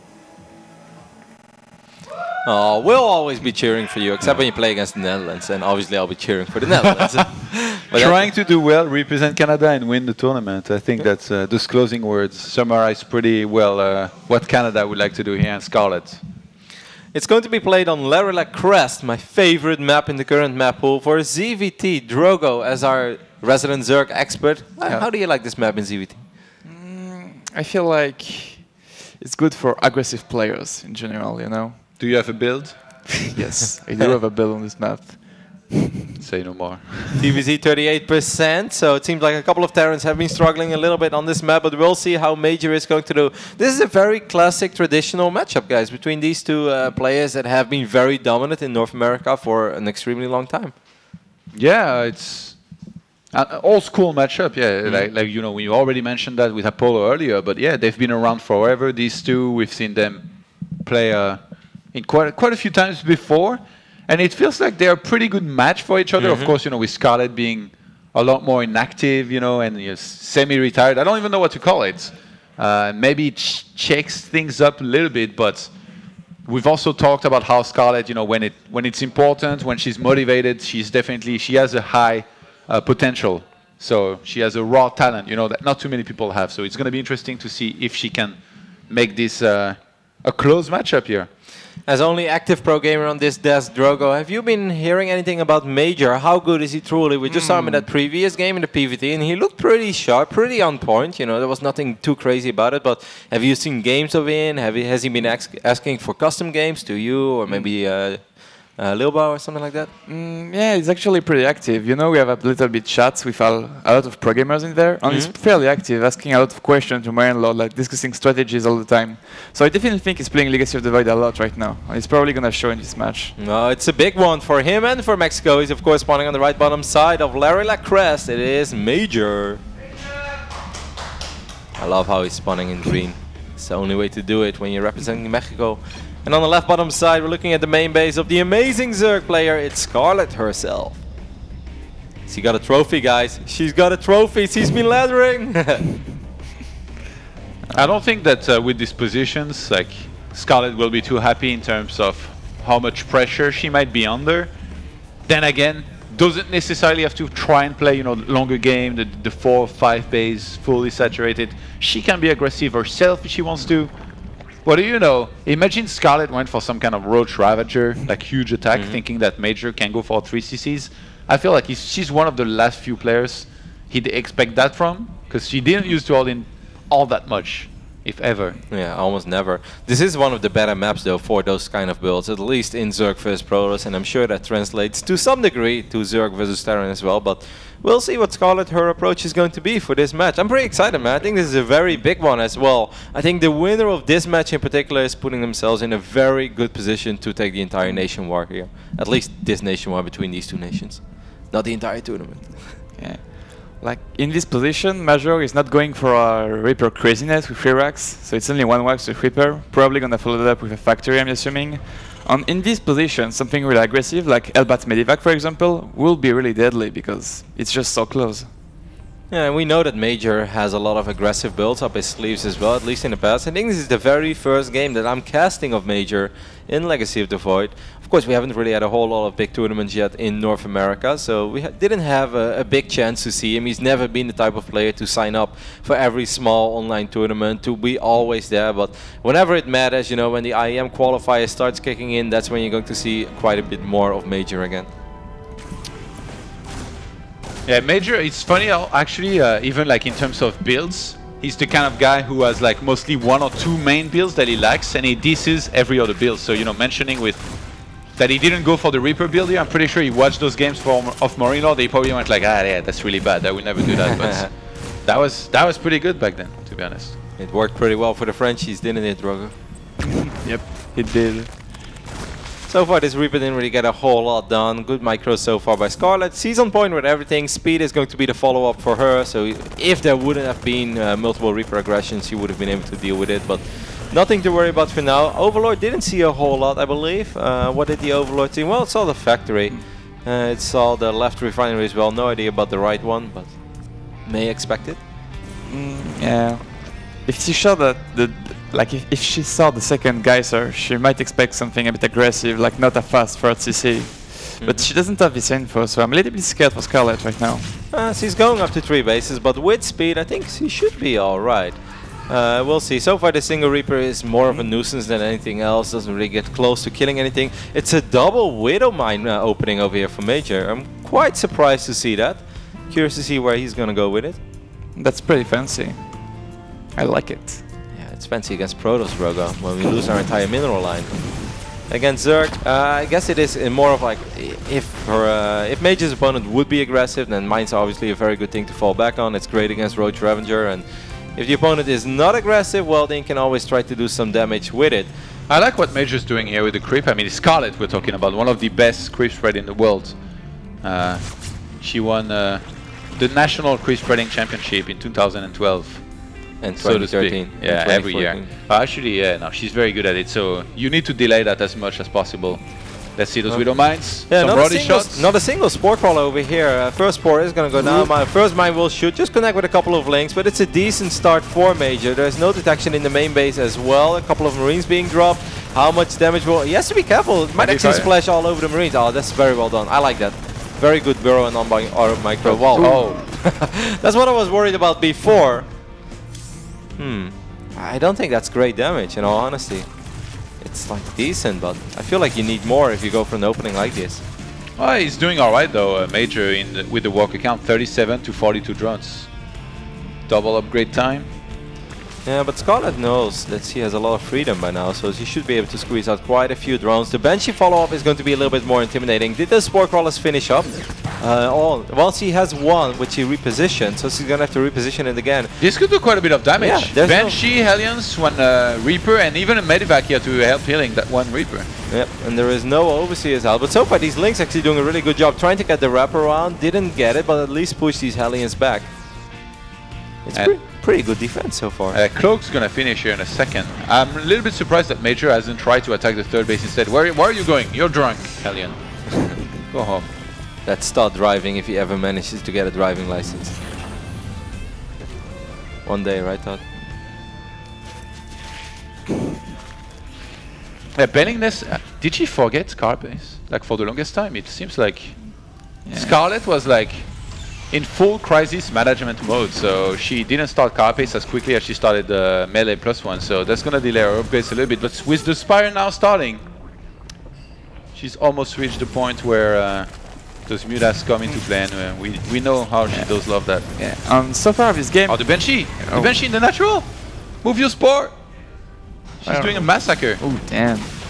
Well, Banshee is indeed getting quite a few kills. The Hellions haven't really connected a whole lot yet with anything though. The other Banshee is still alive as well. Great micros so far by Major. Kind of love what he's doing. He's really like, it's starting to rack up, man. It started off with just a couple kills, but now we're looking at 10, 11, 12 drone kills. Scarlet still 4 workers ahead, but that's not great when you're playing Zerg vs Terran, especially not because that third orbital command is flying over right now, trying to get into position. Major with some pretty solid harass/aggression so far. Yeah, but right now we see Aspire, and this game really plays out like an Heart of the Swarm games. We don't see a single Ravager, we don't see a single Liberator. These guys, we're just playing like the good old times. Yeah, in TVC you don't really see, I think, all that much difference. Like it wouldn't make sense to go for Cyclones unless somebody uses a lot of Reapers, then it's kind of the same. Maybe late game, I guess if the Zerg's really ahead you can go for Lurkers, but a lot of the time it doesn't really make sense. And it may have something to do with Scarlet, her lack of experience in Legacy of the Void as well though. Don't you guys think so? Yeah, I definitely think she's going back to the basic. And in this situation I don't think it's that bad, to be honest, because like the counter to Mass Mutalix now is Liberator, wow, but fourth base. Major doesn't have any, so it should be alright to make Zergling and Buildings on Mutalix right now. Major put some really good work into stopping the creep spread. Scarlet is like, alright, you wanna play like this? Stop this! Yeah, she did an amazing job in not losing any queens. She lost drones, but she didn't lose queens, so that's going to help out quite a bit eventually. But Major did an even better job at keeping all his Banshees alive, and he repaired all of them, something we didn't really mention. Challenge accepted, here we go again. Yeah, this is actually a pretty intimidating push. The first Mutalisk are on their way, 8 Banelings are morphing, but Major is doing a really good job in just denying this creep threat and spreading out of control. Turrets are a little bit late here. He mistimed those Mutas. It's doing some work, but I think if Major is able to deny the 4th hatchery... Oh, the army of Major is going to be caught. Scarlet knew that Major was looking back at home, so she engages with Banelings. Kills a little bit of the ground. Queens are going to do well against the Banshees, and she pushes Major back. Yeah, kill the Marines, that's most important. Like, the Hellions are not that big of a deal anymore. These Banshees are all still alive, but the Mutalisk are just going to chase them down. Very well done by Scarlet, because if these Banshees would have been working on that 4th hatchery would have been gone for sure. Instead, it was just a single Reaper, and now with these Mutalisks chasing down the Banshees one by one, that's actually extremely well done. I love it.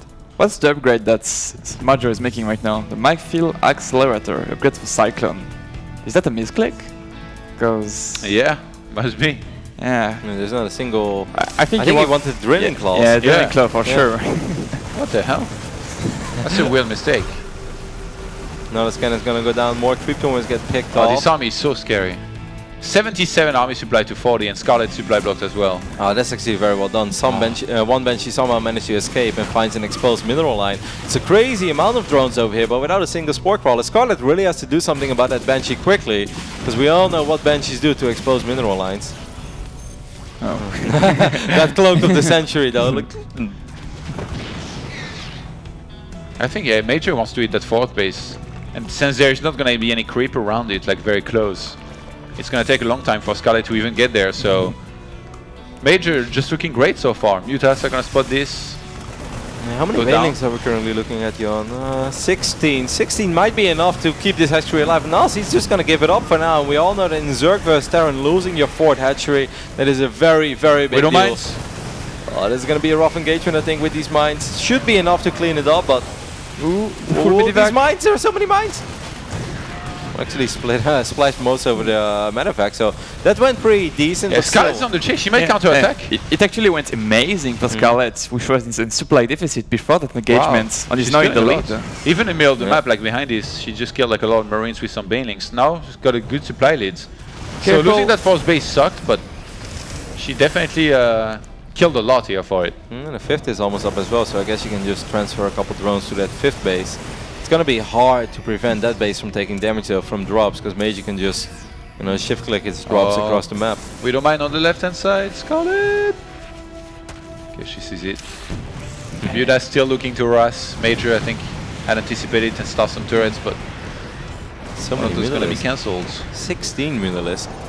It's gonna be very, you gotta be very careful with those. Scarlet's about to be on 5 bases here, with retaking a 4th and taking that new base on the top left, so I can't believe actually, like it looks so chaotic and scrappy, but somehow she's managed to stabilize here in this. And Major, his 4th base is gonna be slowed down. There's an overload dropping creep there where it's supposed to be, so Scarlet's looking pretty good. I guess for Major it will all come down to getting one major battle before Hive is done, before that Ultralisk event will truly start pumping out the Ultras. If he can get a fight before Ultralisk, then I think it should be good for him, unless he fights deeply on creep. Yeah, like maybe Major was a bit too confident versus the metagame where he tried to rush Ultralisk, because Scarlet was dumping a lot of her money into actual army. So that's why she was able to deal with that push pretty effectively. Well, there we do see that Ultralisk run go down immediately. There are a lot of mines. Drilling Claws is almost ready. Unfortunately for Major, that's a little later than he wished for it. So not a good scam where he's going to be able to deny the creep once more. Against 1 tumor, but still pretty decent. Off creep. Here we go, Scarlet's going for it. Those mines though, thought. Left a bunch of links to tank those Widow mines. In the end, I guess wasn't too bad. One mine got a major connection and blew up like 20 Banelings. Or maybe not 20, but... All of the upgrades in the world are starting. Actually, if Scarlet reaches Ultras, surely she's going to be in an almost unlosable situation. We've seen Ultras against them. Yeah, especially since Major army is so Marine heavy. I don't know if there's a single Marauder in this composition. She has done such a phenomenal job. Okay, there's a few. But like not enough. Yeah, and renewing the tumors over and over again, that makes it so much harder for Major to put on the pressure that he would love to. I think since Scarlet is on 5 bases, there's going to be so much gas that she's going to have to make Ultras with. So right now, she's been doing a pretty good job of spending most of that, but with Kaitino's plating starting, even getting Pathogen Glands actually. I mean, I think Major really wants to be aggressive now. He really wants to lay down the hammer, but he just can't. He has to step too far on the creep to even get close to the natural or the third base for that matter. And going all the way via the middle, you know your reinforcements are going to get intercepted over and over again. So it's kind of caught between a rock and a hard place right now. And the Ghost Academy is going down. Ooh, the Liberators spreading some freedom on these Mutalisks. Yeah, but so Marine heavy. Oh my god. If Scarlet gets enough Banelings, make sure she doesn't die before Ultras. I really like her position. 7 Infestors. Yeah. I was gonna say that 7 Infestors versus all of his Marine are gonna do wonders. Yep, and there are Pathogen Glands already as well, so all of these Infestors will have at least one Fungal. It's time to land a few 3 points. Steph Curry with the shot. No one watches basketball here. So sad. I'm not sure what Major's planning here. Like, surely he knows that something's up. I don't. Did he scan? Yeah, he saw the main. He saw that there was Hive and stuff, so he must know there is Ultras. I mean, Major is starting to accumulate quite a bank right now. Yeah. But his actual army is not that scary anymore. What is he gonna do though? Go full turtle? Oh, that's a decent Fungal. Getting 3 Liberate. There's a couple of Infested Terrans being spawned below it. Mutalisk is gonna fly in as well, but Ultralisk, Fungal Grove. What are these Marines truly going to accomplish? all these liberators are just gonna get picked off. Oh, trying to bait as much energy from the infestors as they can, I guess. Here we go, Scarlet's gonna engage. The Mutas are a little bit late to the party. Actually, the entire front line is gonna die very quickly, but that goes for both players. Major just gets crushed. Look at his supply. Scarlet behind, he starts Ultras, Lynx. She might just finish it. Just Marines is just not going to cut it against Banelings, Infestors, Ultralisk, and a bunch of Mutalisk as well. And there's a drop on the top left-hand side that Major forgot about for a very long time. Where are you going? Not this way. They're scared, Todd. They've seen what happens to Marines in the middle of the map. Actually, they might catch a base about to start on the top left-hand side. So what is Major's ideal army composition now? We see multiple ghosts on the way. I guess we're going to see a little bit of that new snipe in action that I still haven't seen a whole lot in this matchup. Some Terrans say it's absolute trash, and some Terrans say that it's decent. Well, did you watch Keen versus Linok today? No. It was a really late game situation where Keen actually won a game when he was behind with massing a crazy amount of ghosts. Okay. So it's definitely a good unit when you have enough of them. If you've seen it, Drogo, Major has definitely seen it. So probably going for it. This planetary is going to be very important, obviously, since 15 I think Scarlet minutes in. is just going to attack into that new base, maybe, or into the army of Major. Trade as well as she can, remax much faster. Look at her! Mineral and gas. She can remake so many Ultras and Lynx. Even the Mutas harassing that base on the top right-hand side. 1 or 2 Ultras get picked up immediately.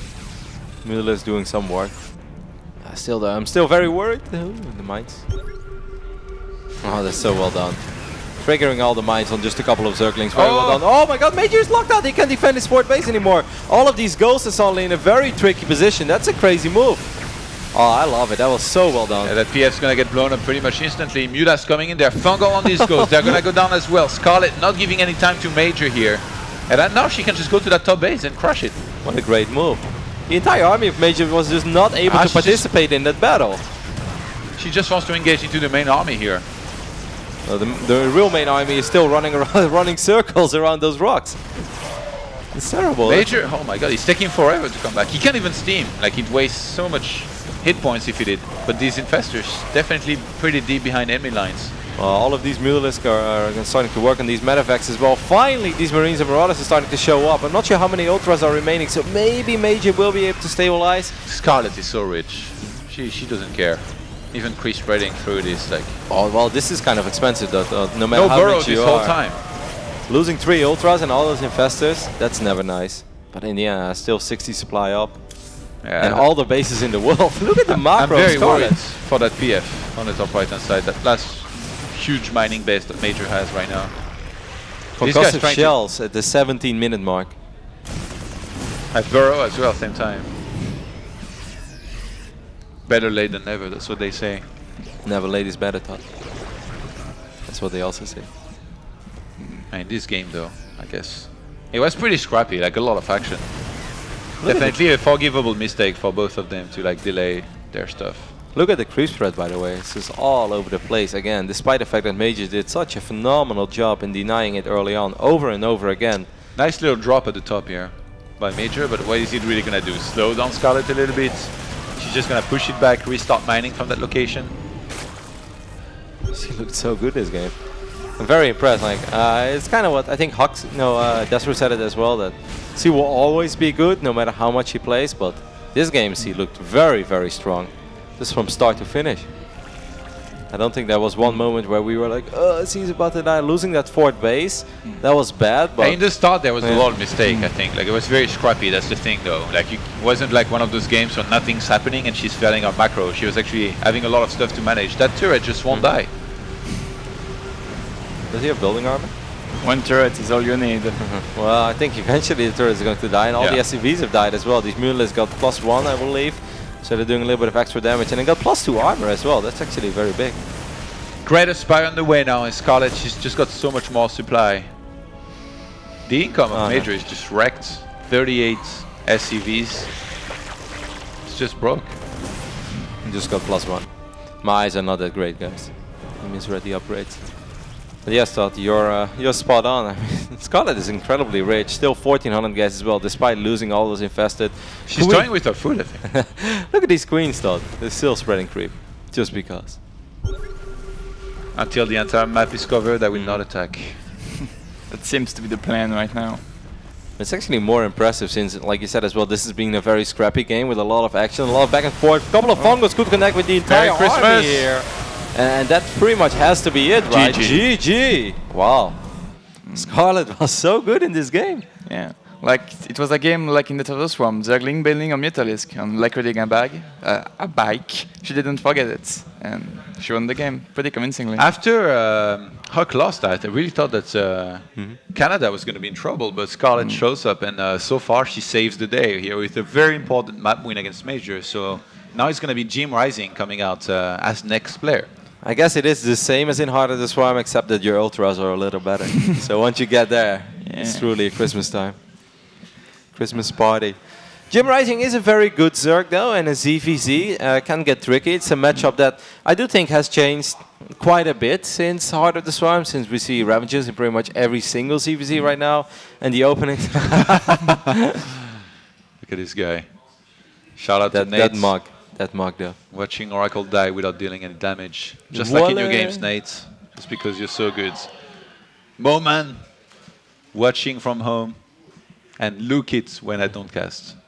That was great. Watching from work. Don't tell my bosses. Hashtag NW3 Go Canada. Well, Canada's leading. So far, I guess Alex is having a great day. I hope your bosses don't follow you on Twitter, because otherwise they will know. Or maybe they do and they actually love StarCraft as well, and they challenge him. It's like, you want to keep your job? Beat me in a 1v1. His boss turns out to be top AGM barcode. It's like, oh no. This is we got the predictions. Oh, well, we're all on track, I guess. Wait, nobody predicted Mexico? Nope. I wish I had known that. I would have been the hipster that does. But yeah, 4-3 for Canada is what I thought. It does turn out when every single caster except one predicts something, then most of the time the guy that is the only one that picks out of the ordinary is the one that's right. Happened quite a few times at WCS, and so far in NationWars Season 3 as well. But today we are in agreement, at least for now. We'll see when Holland plays. You guys. I like, by the way, how we had 2 Protoss games and then Drogo comes into casting, and it's like TVZ and now ZVZ. Like, we saved the best for you. We know you love it. Yeah, thank you guys. Really appreciate it. You're quite welcome. He Yeah. hates his life. Well, I'm gonna hype up Jim Rising a little bit. Yeah? Because he's actually quite good. Now. Like, he's one of the best players on the American server, I think now. Like, on the top of the ladder. You play on NA? No, I don't play on NA, but sometimes I look at the ranking. Yeah? Yeah, Why? Because last time I checked, I wanted to see how high the Protoss of Cyril, my teammate, was. And he was actually top 16, so I was really impressed. Wow, way to make me feel very bad about myself. North America, man. Yeah, I mean, Jim Rising, he's been playing since the beta. He knows the meta game very well, especially in ZVZ. And if I was him, I would abuse that versus Scarlet. Like some Ravager timing that she might not be aware of, I would definitely abuse that. Yeah, well, we keep on assuming, though, that like she doesn't know as much, but she looked pretty darn good. She's in Grandmaster League as well on her account. Either way, before we hop into the next game that is going to be played on Dust Towers, let's get a couple of words real quick from Jim Rising. Ooh. The best thing is representing Mexico. That really make a passion inside me. So that's the most important thing. Representing Mexico. Very important. I really love French people. They are the best crowd in esports, I think. Maybe better than Poland? I'm not sure, but they are awesome. I want to say thank you to my team Root. Thank you to all my viewers, my old fans. Muchas gracias por verme, por apoyarme siempre, mexicanos, latinos, and my sponsor, Junior Game. And that's it. He seems like a really cool guy. He seems like a very happy guy. Yeah. He seems like a cheeky guy. Yeah. The guy that would say stuff and then go hee hee. Like Major a little bit. He streams quite a bit as well, Jim Rising that is. He said that the Canadian team streams quite a bit. That's Rowan Hawk, but he streams quite a bit himself as well. And I have to admit, I don't watch a whole lot of Zerg streams, but I do actually like watching Jim Rising stream. And I can only attest to what you just said, Drogo. He is very good and he's very fast as well. We'll see if that's going to help him in this match, as he's of course spawning in the left bottom side and representing Mexico. It is Jim Rising. Oh, okay. And at the top right of the map, the Zerg, the red Zerg player, this is Scarlet, or Shura. The two nickname switchers here with Major. Or actually, Scarlet has to change nickname 150 times more to reach Major's level, maybe. Now in the ZVZ on this map, we've seen quite a few. Yeah, what do you expect, Drogo? Well, Scarlet is going with a Hutch first, and Jimro, a gentleman's game. With 2 Hutch firsts. Did we ever saw that? We saw a lot of aggressive builds, actually, like almost exclusively. I mean, when you cast Blight, guys, you know what you're getting in for. A lot, yeah. I mean, so many people were like going gas, pull, getting in their opponent's face. We had Banelings all in behind this. Always people trying to do some damage. Maybe it's time for a real micro game. Let's rediscover ZVZ together, guys. Yeah, and Dusk Towers is a very fast, straightforward map. I don't think this is the map where you want to go for something super crazy.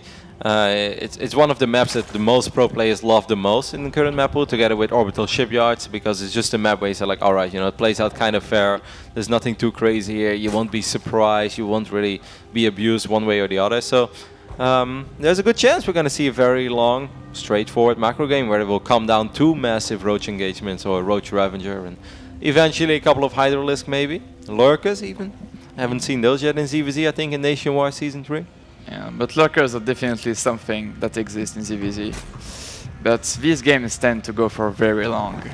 So yeah, I don't know if you really want to see that. Is it as bad as the Swarmost era, Drogo? I don't know, but I've heard some stories about how Lurker versus Lurkers, it's about Viper versus Viper, because both players have Lurkers and Vipers. And it's like the guy that's gonna launch his bees first to the opponent's Vipers. It's pretty weird. In a weird way, ZVZ became the new TVT, where it's hard to attack into tanks. Yeah, kind of. But I said that Jim Raising with a Baneling Nest, and Scarlet doesn't have one yet. But right now, yeah. It could just be a defensive Baneling Nest, because it's still nothing but drones on the production tab for our Mexican Zerg. Do you guys think we're actually good at ZVZ from just casting and watching these games? I'm definitely. I think playing ZVZ requires a very special skill. You just need to get a hold of, like, when do you start making links, when do you start making banes, how to get good at the good old dance of getting favorable trades early on while still droning. So I don't think you get good at it because you need to practice it, but understanding it a little over time. What about you, Drogo? I've watched a lot of ZVZ in my life, but even now I still always lose in the Zergling Baneling versus Zergling Baneling in micro tournaments. I always lose. I can't micro that. You have to practice it. I think there are a couple of I think there are a couple of smart tricks, when it comes to Link Bane, about how to separately group, 1 or 2 Banes, and then have a couple of links on an extra hotkey, so you can always get like fast trades over and over again. But there's definitely a couple of tricks, but as a fellow Polos player, just press F2 and try to make magic happen. Doesn't really work really well. Well, there's a lot of links on the production tab, and so far Jim Rising is 6 workers down compared to Scarlet, which gives us, of course, the idea that he wants to be pretty damn aggressive over here. We see a couple of Banes already morph. I'm not sure how well aware Scarlet is of this, but most of the Queens are on the low ground, so I guess that's a good start. He's going to try to keep this hatchery alive. It will all come down to the good old dance between Lynx and Bane, but these 3 Queens, they should help out quite a bit. Where are those Banes going? Oh my god, Jim Rising, this is not a good trade at all. Wow. Doing absolutely nothing. A really solid defense by Scarlet. Had everything she needed. The 3 Queens, 5 Banelings. This felt like that one moment where, like, you're doing something bad, but you're like, I'm still gonna go through it because I already started. Like, you might as well. Let's go down with the ship, right? Oh god, that's not a bad Bane trade. And then you can't stop. Oh, actually. Okay, no. Hey, Scarlet just defended against 6 Banelings without losing anything, I believe. I don't think she lost a single Zergling there. She didn't lose a single. Well, that was the link that she lost in the middle of the map. Scarlet did not lose a single unit against 4, 5, or 6 Banelings. That's crazy. Techno Strogo. This is how you win the micro battles. Okay, well, this can be going. It's gonna continue. Yeah, but amazing. It just keeps going. But Scarlet detonations here. Scarlet is not spending her money. What is she? Oh, 11 drones. Wow. Look at all these Banes. These Banes. Scarlet was so confident that she made 11 drones during this, but 10 Roaches started now for Jim Rising, who might just all in. This has absolutely been ridiculously good defense so far by Scarlet. I think it's been 10 Banelings throughout this entire game, and not a single drone has fallen. Only like 2 Lings have gone down. That's so ridiculous. This defense has been so insane that she now can get away with a huge drone lead. This is really scary. 52 to 36 here. Maybe it's time to calm down and start making roaches, because that would be very risky if she didn't. She's gonna spot the roaches and zerglings of her opponents. Scarlet. A few more drones on the way, but she's so far ahead. Spine time. Spine, yeah, definitely Spine. Spine and roaches. Maybe a lot of banelings as well could help. No, I think just big detonations. Does he have? Yeah, she has a couple zerglings left. I think that's a decent call, I thought, and she goes for it as well. 7 more Banes are morphing in the back of this Spine Crawler Forest, and all the roaches are on the way as well. And I think it's safe to say that if Scarlet defends this, she has pretty much won the game, because I don't even think there's a layer for Jim Rising. Yeah, on roaches of Scarlet have +1 attack. Yeah, here we go. Banelings are gonna get right in there. Jim Rising's trying to split. Banelings are traded for Banelings, and with those spines about to finish, Scarlet's got so much reinforcements about to come in. She surrounds a bunch of roaches on the left-hand side. And she might have just done it that easy. That looked easy. Yep, 5 or 6. Well, she even cancelled a couple of the spines. That's how confident he was. And I can't blame her for it, because he's still up 20 workers. He has better roaches. He's going to fight here with her queens as well. And I think that this is going to be an absolutely phenomenal ZVZ by Scarlet, where that was some of the best Baneling defense that I've ever seen in my life. Oh my god, chasing perfectly, killing more and more roaches. Behind his Jim Rising started droning up. It started there. He might just get counter-attacked and killed here. What is he gonna do?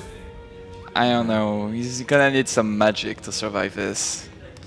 Because the only thing you can say sort of works for Jim Rising is that he's only down 4 workers, and the fact that he doesn't have speed roaches doesn't matter that much if you're just defending, but he's down like 25 army supply, and that is something that doesn't really matter. He's gonna get 1 defensive spine. He's gonna try to buy a little bit of time for himself by harassing these roaches of Scarlet in the middle of the map, but I think that this is going to be it. I think this is curtains, and Canada will go up 3-1. And wow, I think we can erase all question marks about how good Scarlet is, because he looked amazing in this game. It was a pretty flawless game. Yeah. Like, the thing is, the ZVZ expert that you are was impressed with it. Yeah, because, like, I mean, Jim Rising, like his plan looked kind of cool, you know. He had his zergling to the right. So while distracting the army of Scarlet, he was supposed to go in with 4 Banelings. Yeah. But there was 3 queens and enough stuff to still defend the zergling on the right. And still have 6 more drones. Amazing. Just picked off Banelings 1 by 1, like, she was at a shooting range. Yeah. I made it look easy, really, against Jim Rising. She did, and you were hyping Jim Rising a bunch before the match. Yeah, I was like, go, Jim. Yeah, well, I still what happened? Yeah, I mean, I still think he's a good player, but Scarlet this game really shown his experience. Maybe the pressure got to him a little bit as well. Let's not forget that Scarlet is a lot more experienced than Jim Rising is. But we'll see more of that talented Zerg from Mexico later today. I guess we're getting ready for a very quick break, and then we'll come back. Or maybe right now we're going to figure out who is going to be the last player of Mexico. Who's going to be the ace? Has to be Major, guys. Major has to be. Yeah, I hardly see anybody come back out. Like, yeah, it has to be Major for sure. Yeah, Jim Rising just had like a really rough game against Scarlet, so. And Cham didn't look very convincing against Huck. Like, you know, that one War Prism did so much damage.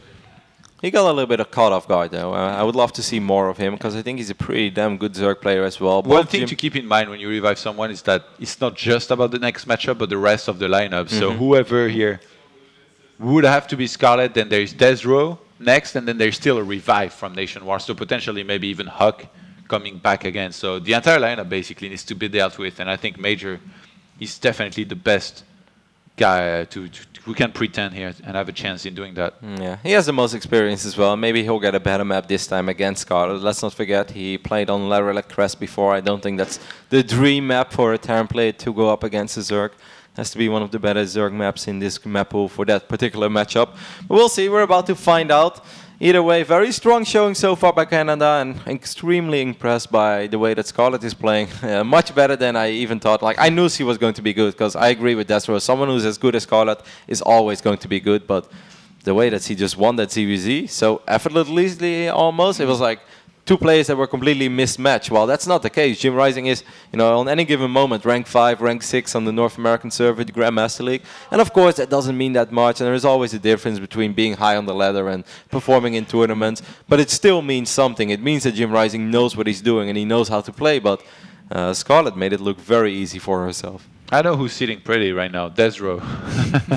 He's probably thinking, all right, guys, good job. Keep going strong. But yeah, it's not over just yet. It's not over till it's over. And we still have a revive here coming up from Mexico. It wouldn't be the first time somebody reverse swept, but it's not looking very good right now. I guess if he gets, do we know the next map? I think that would be very useful. I mean, we're pretty damn sure that this is going to be major. Of course, keep the tweets coming. Hashtag NW3. That looks amazing, by the way. I have no idea if that's maple syrup or whiskey, but I love both. No message, just hashtag NationWars 3. Straight to the point with the Scarlet picture and a flag. Allez, NationWars 3. Scarlet, I'm watching you. Let's go, Canada. What book is that the monitor is standing on? Well, kind of looks like Steve Jobs' book, but I guess it's not. Oh, yeah. Thank you very much, production. Next Level Observer. I had my monitor on Steve Jobs' book for years. That kid is in the Twitch chat right now spamming Kappas. It's the future instantaneous, guys. That's how they grow up. Kappa? So next map is actually going to be Central Protocol. Wow. That's a rough map, I think, for Terran as well. It might be... Well, it depends. There are two ways to look at it. I think it's hard to go up to 3 bases for Terran, but at the same time, there's also an insane amount of distance to cover in certain spawn locations to your 3rd base if you're Zerg. So maybe it allows Hellions and Banshees to find something to work with. Do we find out now? Yes. Wow. 15 seconds. Is it going to be Major? 10 to 1 that it's someone else, not Major. Or Cham? The urge to be a Nipster is strong, but I'm going to keep with Major. Yeah, I'm going to keep it Major as well. And it is... Stick with Major. Juanito! All right. Comes back out one more time to try and get revenge against Scarlet and then deal with Desro and then 1 revive. Which could be Scarlet, I think, or Huck, most likely. So I think it is still possible, because if like, you know, hypothetically speaking, if Major wins his next map on Central Protocol, he goes up against Desro, and Desro is a very good Protoss player, but I think Major would be the favorite. And then it all comes down to the ace match on an already, I believe, predetermined map. So it is still possible if you're a Mexico fan. If you're a Major fan, stick around. The dream is not dead just yet. It's looking rough. We're going to head over to a very small break, and after that, we'll be back with, you know, the next match, which should be an awesome EVT between Major and Scarlet. Stay tuned. NationWars 3. We started on time. Hello, everybody. Welcome back to Nation Wars 3. Rotti and also the Zerg versus Zerg and Terran versus Terran expert, Drogo. What's up, man? Hello. Glad to be here. Good to be back with you again. We had a lot of fun last week and only more fun to come with you. You enjoyed your games casting so far? Yeah, no Protoss. That's how I like it. Yeah, I mean, that's how you like it, right? We're going to be having what could be the last game between Mexico and Canada as Major gets revived to go up against an informed, seemingly so, Scarlet. Yes, he looked very strong. Oh man, it's so hard to speak. I had so many chocolate cookies in the break. Now my mouth is full of chocolate. He ran them in the 60-second break, Roddy. Stuffed yeah, them all because in. They said we're never on time. So it was like 20 seconds. I got plenty of time to eat one more cookie, but the dream was dead. He's like, still.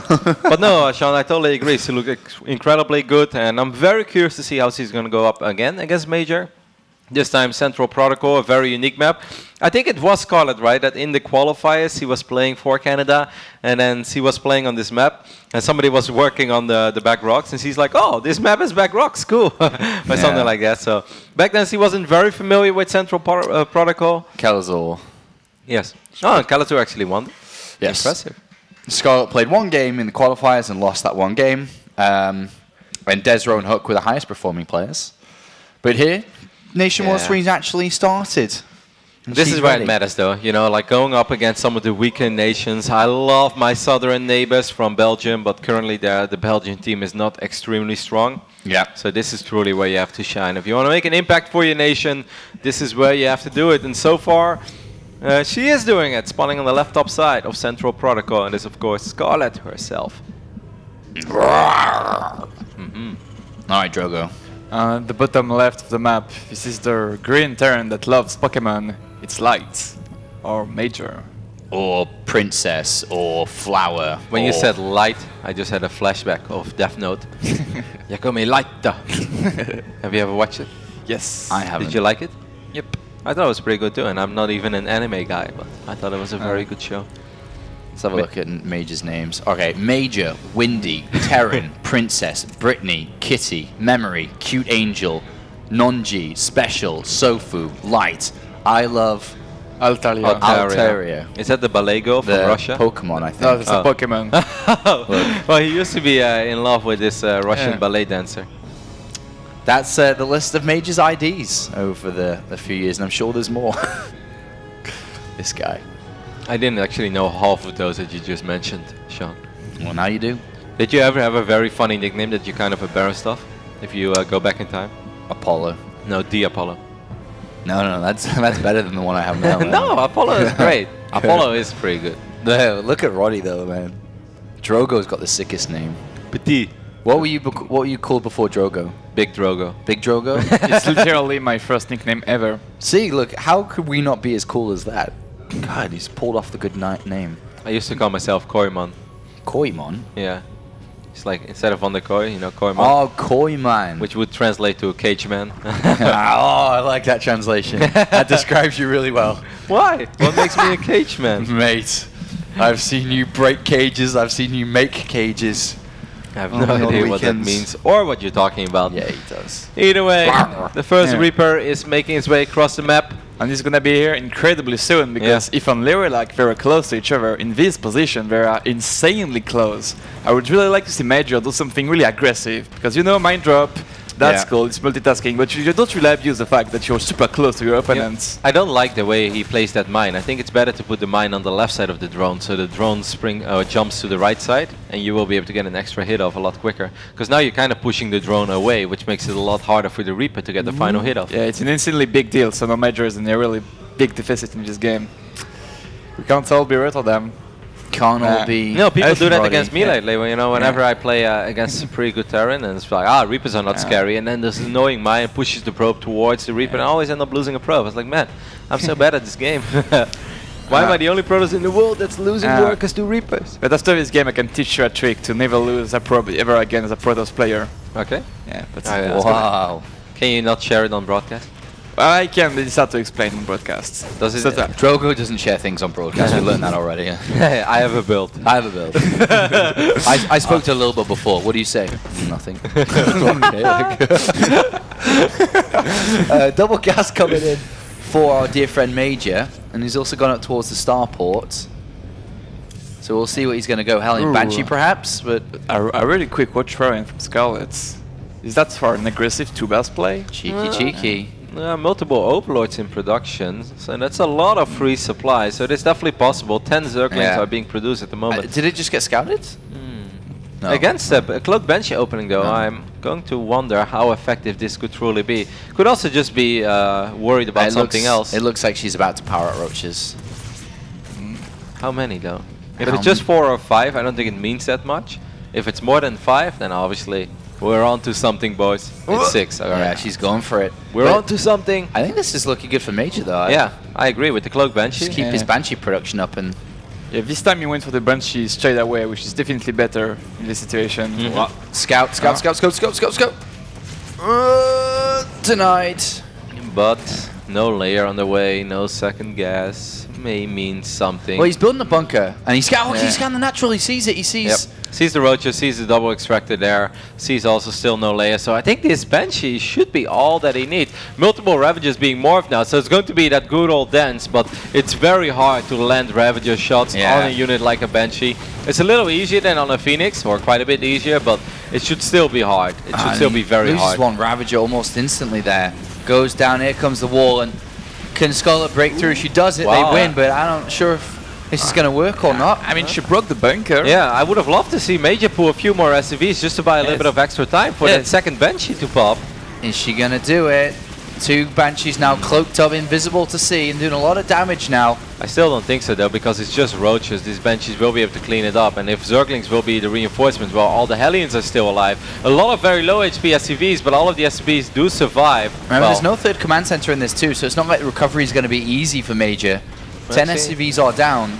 That's a few more than I thought went down. Wall back up, Queen's coming in to assist. Against the Banshees, 16 SCVs going down here, Kev. Finally, these roaches are going to be cleaned up. One more kill going to take it up to 19. I think it's still bugged, right? I think if an SCV takes damage, it shows that it died. I don't think actually 21 SCVs went down. I think they did, Kev. Yeah, I think a lot of SCV got killed in this attack. Sorry. But only 19 left, and he's going to eventually hold this.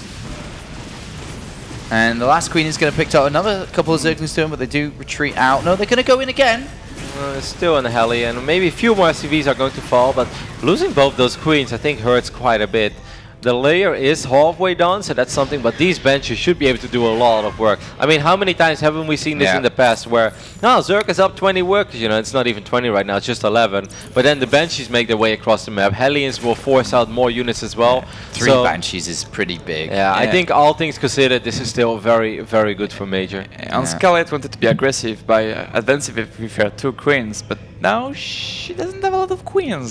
This is gonna be hard. Yeah, this is gonna be tough. 3 Banshees come in straight for the queen. Sporecrawler only just now finishing up, but there is a big weakness at the back here, and that is the drone lines and queens, and also that drop into the main base. Major. Is he gonna turn this around for a victory? Drops in, and Scarlet doesn't have anything. She's building additional queens. And this looks like a very good hold from Major into a counter victory, perhaps. Yeah, it's going to take forever. That Spire is only halfway done. We all know how difficult it is for Spores to get in position when the Banshees are already there. By the time you root your Spore Crawler, then the Banshees will just move to another exposed angle. And behind this, Stim is done. Barracks and units still pumping out. Looking good here for good old Major to potentially go the distance in this series. He's going to have to take on the rest of Team Canada. And it's going to be a very big match then for Desro. Of course, this match is not over yet. Scarlet is also not unfamiliar with comebacks. We have seen her make a couple of remarkable comebacks over the years. Got a ton of gas, but no minerals, sadly. I just feel it's going to be so hard for her to go up to 3 bases, though. Like, where do you even go up to 3 bases? This is what I mean, by the way. Like, if she takes it in the middle, then it's extremely vulnerable to any push. And if you take it on the top side, look how far drones have to travel. You basically have to open up your main base and take out the rocks. But that also allows units to squeak in or squeeze in a lot easier. Run by. Overlord sees the command center, kind of realizing the positions he's in. We shouldn't be seeing Major mess up on his turret timings at all. He knows exactly what he's playing against. And then he's not going to take damage versus the Mutilus and power up time. And Stim is already done, right? Yeah. Combat shield's just about finished as well. How many Marines we're currently looking at? Only 8 Marines, so that is a little bit tricky. He's going to have to buy a little bit of time for himself to get that Marine count up to where he wants to. But as soon as we look at 20 Marines or so, he does a phenomenal job in keeping his Banshees alive over and over again, by the way. Could have maybe done a tiny bit more with them on Larilla Crest. I think denying the 4th base would have been a realistic opportunity, which would have slowed down the larva production, etc., etc. But other than that, I think Major is very on point with his Banshee control. Yeah, Scarlet's got a lot of work to do to come back into this game. At first, Evolution Chamber's being thrown down. You can notice how far away behind she is in upgrades. And already a push to keep the Mutilus from harassing on the other side of the map and clearing some creep in the middle. That hatchery is going down now, but just imagine if Major loads up 2 Manavacs full of Marines or a couple of Marines and Marauders, sends it via the right side. How on earth is Scarlet supposed to see that? Yeah, it's going to be very difficult. Alright, Scarlet, show us your magic trick. 3 Hellion, maybe 2. Yeah. Oh, that's some magic right there. Want to see these Hellions disappear.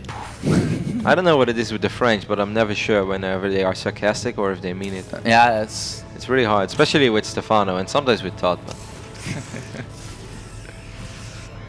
yeah, French. Even with Drogo a little bit, I was like, was he actually genuinely impressed there, or? I don't think he was.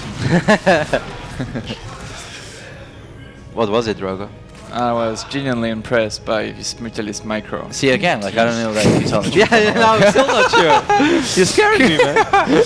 Alright, Mila's coming towards the back, trying to find a bit of damage. Scarlet's gone over to Roach production here. She might be over to looking to overwhelm the 3rd when Major moves out, but I know it's a bit more exposed, but at this point, when you're that behind, just take the gold, you know?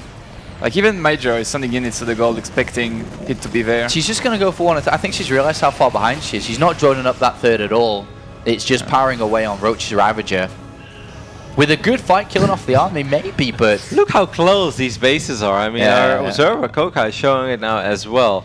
This orbital can basically wave at the hatchery. Like, hey guys, how's live production going? Everything on point, how are the mules? Still raining down, baby. Alright, Major moves up, and he's going to walk into all these Roach Ravagers, and he's like, holy, alright. This is a big army from Scarlets. Yeah, and Major's in trouble a little bit. These Ravagers doing a lot of damage from the back here. Mueller's coming in to assist. Need the Liberators, man. Yeah, I don't, where do they go? There they are. Alright, well here we are going to have another fight coming in. Scarlet turns around. Oh! Look at the corrosive bio actually connecting with quite a few Marines. Major is bleeding out units. Man, these Ravagers are doing some serious work. Now actually his economy is starting to hurt quite a bit as well.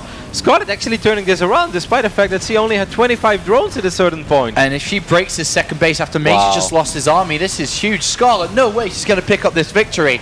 Try to build up an army, and Major's second base is broken. Where's his units? He needs them out. Liberator goes into its defender mode at the back there, but it's going to be taken out by a couple of corrosive biles. Widow Mine's already fired and a couple of looks roaches. like he's starting to hold though.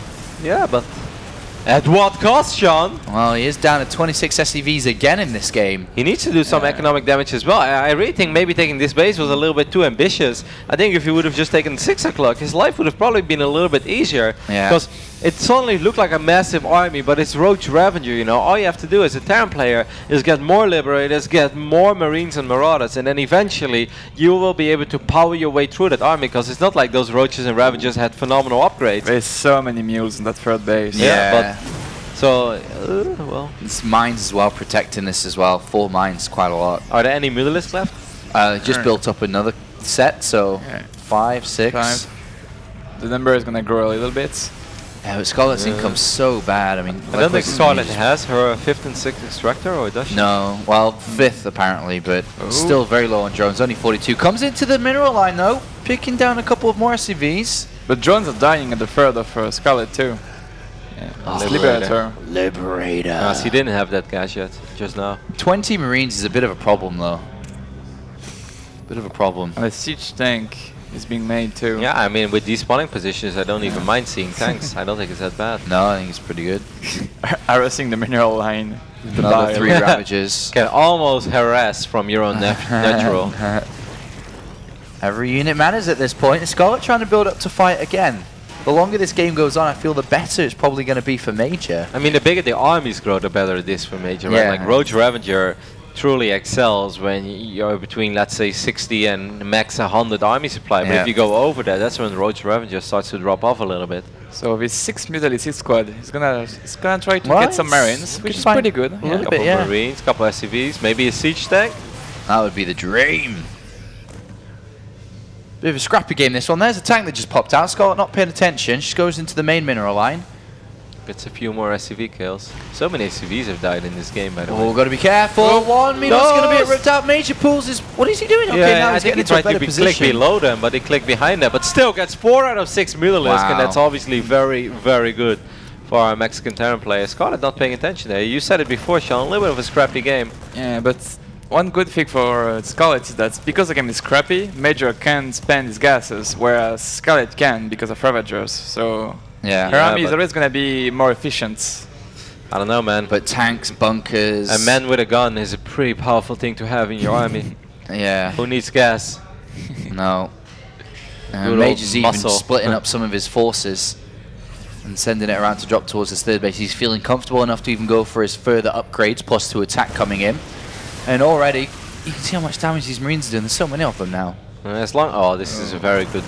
Most of the units from Scarlet are terribly out of position there. No banelings either. He's just going to go for the hatchery, by the way. Prince Fuse is going to go down, but I think Major will still be able to get this hatchery. And Scarlet's just going to go for a fight on the other side. She's like, alright, well, whatever. Let's do this, baby. And she's going to move in for a fight. Is there enough Roach Ravagers here? She's broken through pretty fast. Good pickups on those tanks. Really good pickup on the tanks, but is that too much from Scarlet? Yeah, but he's losing so many Marines on the retreat here to these Ravagers dealing damage at the background. She breaks through, and it's a third for a third. A lot of SCV is going to go down as well. Those Marines are still on the top side of the map, getting quite a few drones for their efforts too. It's very important for Major that he doesn't lose these units, because in this phase in the game, every unit truly counts. He shouldn't take that fight. And corrosive biles could change absolutely everything. They could take down so many Marines in a couple of hits. Like, this army is stronger, but only if Scarlet is able to force a fight right here and right now, and I don't think he's able to do that unless Major tries to take that base again. Why does Major want to take that base so badly? Is he afraid Scarlet is going to take it otherwise? Maybe.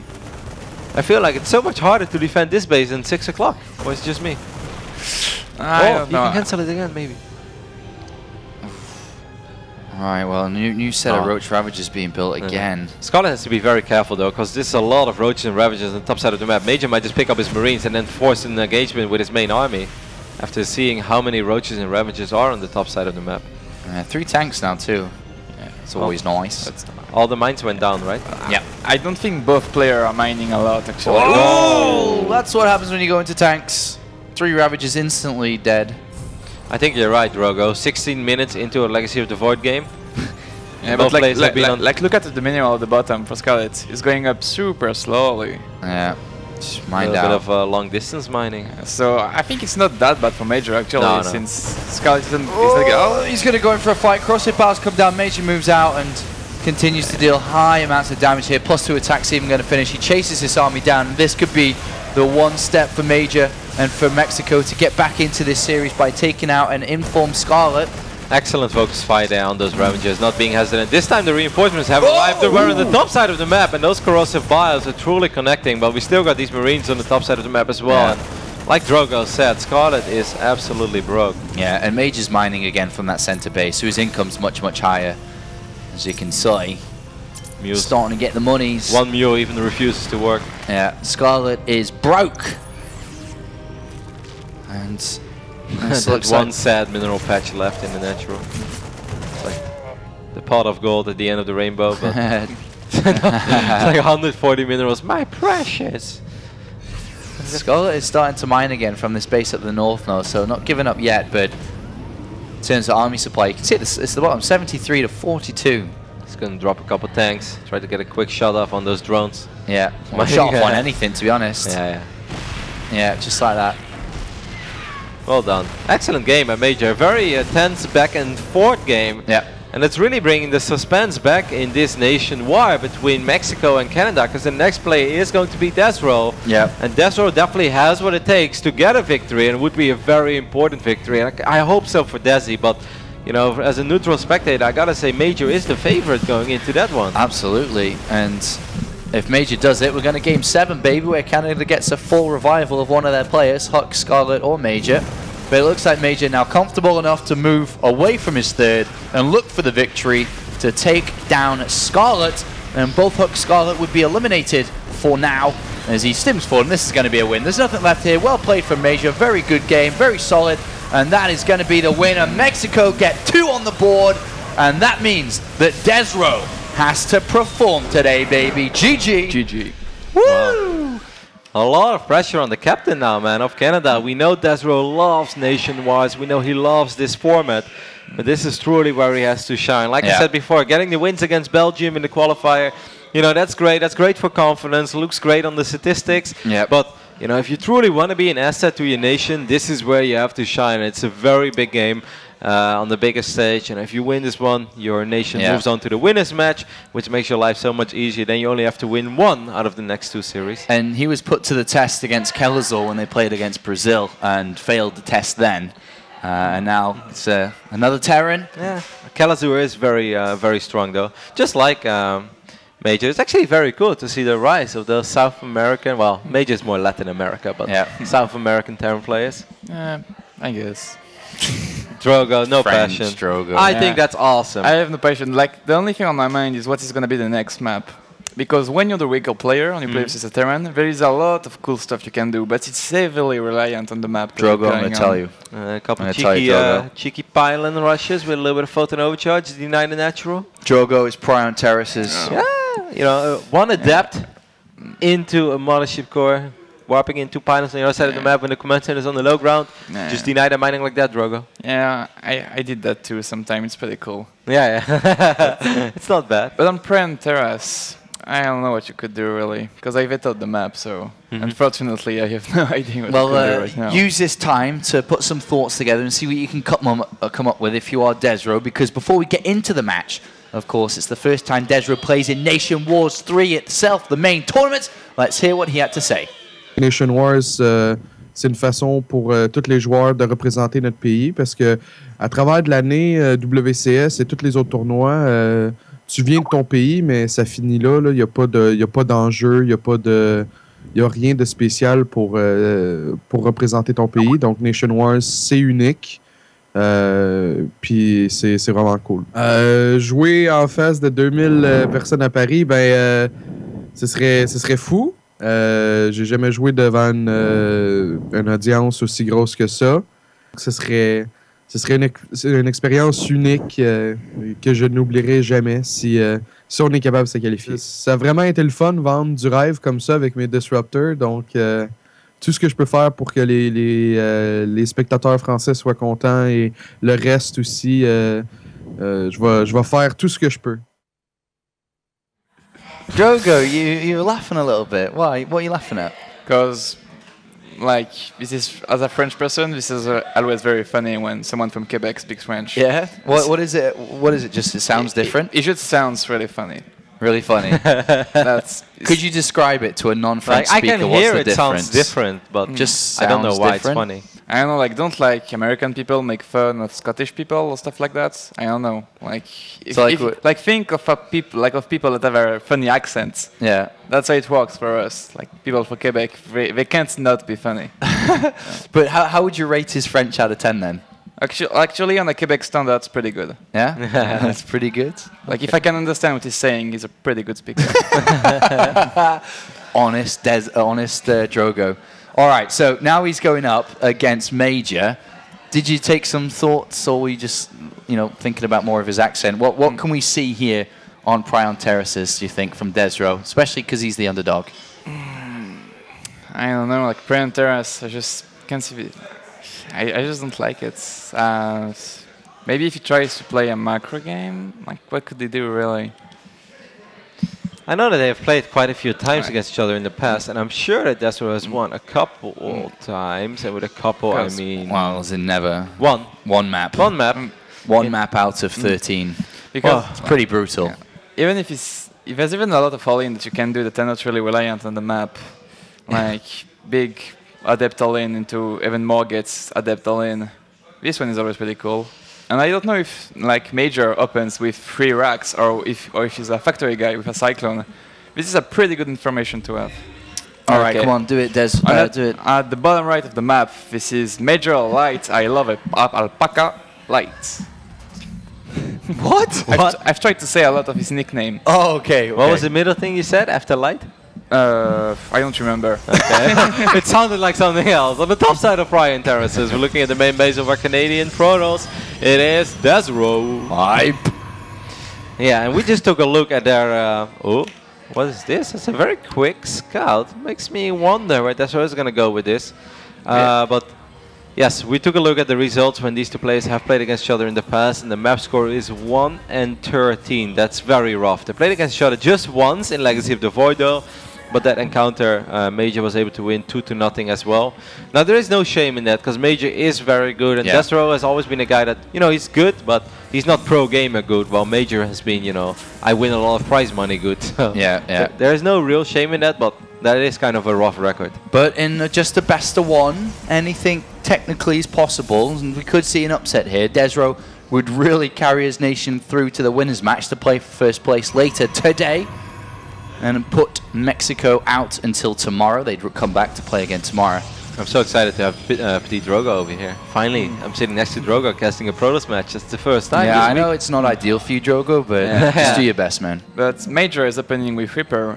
Reaper, they've kind of fallen out of fashion in TVP. But this map is an exception, because on this map you can't really lose your Reaper to Python unless you're really not careful, because of the little thing at the back where you can jump up with a Reaper. What's Desro doing up to the top right-hand side? Cheeky proxy Stargate. Cheeky probe? You having a cheeky time up there, mate? What do you think you're doing? He's enjoying the view. He's enjoying the view. He'll be enjoying more than just the view in a minute. That probe was just like you and me, Sean, yesterday at Le Tour de Eiffel. Oh, yeah, we went to the top of the Eiffel Tower yesterday, Drogo. Do you know what it is? It's the massive... He didn't know. For the people who missed last week's broadcast, I asked him about a very famous church, and he had no idea what it was. And then the people from Mo Gaming told him what it was. He's like, no, never heard of it. We also went to this other building called the Arc de Triomphe. You know what that is? Yeah, I know it. Have you ever seen it with your own eyes? I've seen it, I think. On the internet. I think. On the internet, yes. All right, so Reaper's looking around. No decision yet made from that probe up to the top right. He's just kind of chilling like we were on the Eiffel Tower. And it was really like when there was a clear blue sky, I could see it from my apartment window. Yeah. But I've never actually been to that side of Paris. So right now, Major with a factory, with a third city, I really expect him to make a cyclone. Yeah, he did this against Huck earlier. Exactly the This is same. one of the most popular builds in PvT right now. You just you can't really punish a quick third base from the Protoss player if he really wants to take one. So you just take a free base and you make a cyclone to not die to any War Prism stuff. But okay. If the thing is done, now there should be a cyclone hopefully. If he's not making one, okay, here you go. I think this is a very strong build though from Major. So wow. Oh, he found what could have been the Dark Shrine. Lined up with the Twilight Council finishing. And Adept does get into the mineral line though. This is always good for Desra. It's a little bit of work. He missed that second shot though. You got a ACV. Usually you never get any with the Adept, so it's pretty cool. But we can see Desra. Oh, this is an old one. This is the good old, I'm gonna make 7 Adepts in your base when I'm gonna have upgrade. And this game is gonna pretty much go down to if Major can kill the War Prism before it weapons on the units. If he can, he wins the game. If he can't, he will instantly lose. Good fault in overcharge. Yeah, that's the last hit on the Reaper. Do you think it's just gonna go straight up 7-gate super all in? He's taking 2 more gases now, Drogo. Yeah, but you actually need a bit of gas to warp Adepts. I don't think a tank is great, by the way. I think the tank is more against Blink Stalkers, right? He's going for the Dark Shrine anyway. Do you think tanks are good against Adepts? No, but with this build you get tanks, because it's not ideal versus mass Adepts, but you still kind of need it. Like their job is that to survive Blink Stalker, for example, and also to zone out Disruptor in the mid game. Because if you don't have Disruptor, you're kind of always under pressure, but if you have tanks, Disruptor can't really do as much. It's safe to say that Major is worried about something, because he's getting a bunker as well. The Twilight Council gateways and stuff, so... That bunker is ready now in the main base. Yes, the tank is in a very strong defensive position. So for now, this tank is actually going to be pretty useful against these Adepts, especially because all the other units were in position. Man, Desro is still on 2 bases against a triple orbital Terran, by the way. He's getting a Dark Shrine, he's getting an Immortal. I feel Desro is getting a little bit of everything, but he's not committing to anything truly. And I'm starting to get a little bit worried for him, man, because as soon as Major's production will truly kick in, like that's why I'm staying on 2 bases for so long. Like for example, is Double Forge? Yeah, okay, this Phoenixus. I would have liked to see this Phoenixus a lot earlier, because he didn't really commit to his War Prism. But yeah, because right now it's gonna be a little bit oversaturated. It's natural, so it's not perfectly executed, but he can still just kill everything with DTs. So don't count him out just yet. The engineering scan saved up though. That's a bit of a problem. Quite a lot of scans saved up. Engineering bay only halfway down, and of course it is a triple orbital, Sean, so you make a great point there. Yeah, like Major is no fool. You see a Twilight Council, he knows that DTs are a real possibility. If you see a Twilight like that, and you're not under any pressure, there's not a crazy amount of Adepts, so there's not a lot of Blink Stalkers, and there is not a third base, then you just have to ask yourself, okay, what is the one thing that can do terrible damage to me right now? Otherwise, this game is going great for me, right? Yeah. Major probably asked himself that question. He said, like, well, Dark Shrine is an option. He's getting a missile turret, has energy saved He scans the Dark Shrine on the natural too. He's been really good about his scans. So nice and easy here for Major. Desro still without really dealing any damage to his opponent in this game. It's kind of rough, because I feel that Desro's army right now misses real DPS. Like Immortals are decent, but also a little bit immobile. Adepts are okay against small armies, but the bigger the army goes, the worse the Adept becomes. I don't think the build of Destroy is that bad versus what Major is doing. It kind of looks like what Moro did. If you remember that game, it's like a lot of Adepts with upgrades. This is very late Medivac like this. It's really not that bad. Alright, well, here we do have a couple of units. 2 Dark Tempo and an Adept get dropped into the main base. Try to chase down the Cyclone. Not going to work, but run into a turret as he's well under knowledge. I don't know, Petit Drogo. I'm a little bit worried for Desra. I really don't think this is a good position to be in as a Protoss. when you open up like the first disruptor. So okay, that's actually nice. If the DT can stay hidden there for a while. But I'm worried because I think his army really lacks DPS. He's getting some disruptors out now. He's got 2 Immortals disruptor. Number 2's on its way. 1-1's now finishing up for Desro as well. Oh no. Like Desro acts like he wants to be aggressive. He really shouldn't. No, he has double forge, second robo's on the way. There's no need to ever be aggressive. Yeah, you got to be very careful here because we saw this before, right, in PvT earlier. Where he's about to walk into tank fire. Gets hit twice. Blinks out. I mean, might just be faking it a little bit, maybe distracting for the Dark Templar. Yeah, hasn't moved yet though. I'm just trying to make something out of it, Sean. There's no need to shut me down like that. I'm waiting for him to move, Roddy. I want you to be right, bro. I'm watching it. He's not moving though. I mean, he is, you know, upgrade-wise, he's in a good position. Oh, Disruptor! No. Not very connected. That's not a massive army by Major, because there's a lot of supply and tanks and stuff that's just sitting at home. Now that Dark Templar is going to go to work, so hopefully for Major... and Desro takes a good little small skirmish in the middle of the map too. Kills off like half that bio and a medivac. Okay. And he's continuing to push forward into 3 tanks. The Desro ball goes forward. No. He gets a good hit. Wow. Now suddenly this... Okay, when reinforcements have arrived. I was a little bit worried there for Major. All of a sudden. That was a good hit. Double War Prism on the way. Yeah, that's a bit funky. Okay, he cancelled one. Yeah. Right. Maybe getting a little nervous as well. There's a lot of money saved up. So yeah, so Desro's plan seems to be aggressive with his Disruptor, which is not too bad of a plan, but usually versus tanks it's really hard to do. There's a Widowmine there as well. First Liberators are now on the way. Yeah. Major is just playing this very, very safe. I have the feeling that Major is approaching this. As long as I don't die, eventually I'll win. Yeah, yeah. Definitely seems like it. But his upgrades are quite far ahead now. I mean, he's almost completed with 2-2, not too far away from that. And I love that forward base with Desro. You know, you want to get it. It's Legacy of the Void. 9 minutes in, you have to think about a follow-up plan. Trying to be efficient with these Disruptors. Sends them in one at a time. He's coming around this right-hand flank. Got to be careful. 2 tanks get repositioned. Deal out quite a bit of damage onto this Gateway army. This Protoss army is so hit or miss, right? Like there's 1 or 2 big Disruptor hits, and you will be able to steamroll the Tennis army. But if you don't do that, and if you eat a couple of big tank shots, then suddenly your army is going to melt, and you won't really get anything done. Those bunkers are very well placed by Major. Again, chipping away. We thought this to Liberators. It would actually be a little bit scary for Major.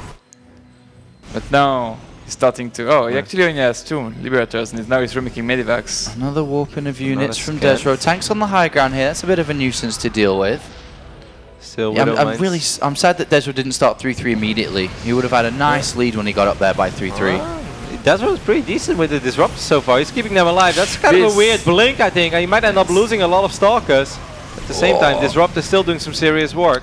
Keeps on chipping Major down. He's losing a lot himself, though. 3-3 now starts for Desro. 2 more Disruptor balls as well. That forward base is very late though for Major, and Desro is going to be able to start mining of his forward base. Adept's getting a little ahead of the party there. Where's Major going to go with this? Is he truly going to commit? He blinks aggressively into this Desro, and he's trying to target down the medivacs, Liberators, and tanks all at once. And it's starting to look pretty SCVs are coming off the line.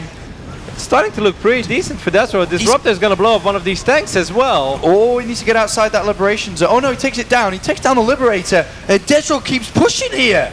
No, Desro, is he doing this? More Stalkers being wiped in as well. Disruptors are still alive. 17 SCVs have gone down. Desro? Widowmine. It's starting to look pretty damn good. That Immortal is still alive as well. Reinforcements coming in, but there are no medivacs. Ooh, those mines did do a lot of economic damage.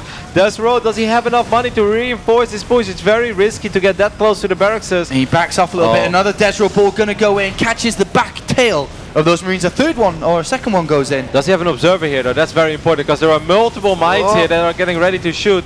This is so close. Will Desro be able to do it? It would be such a great victory for him.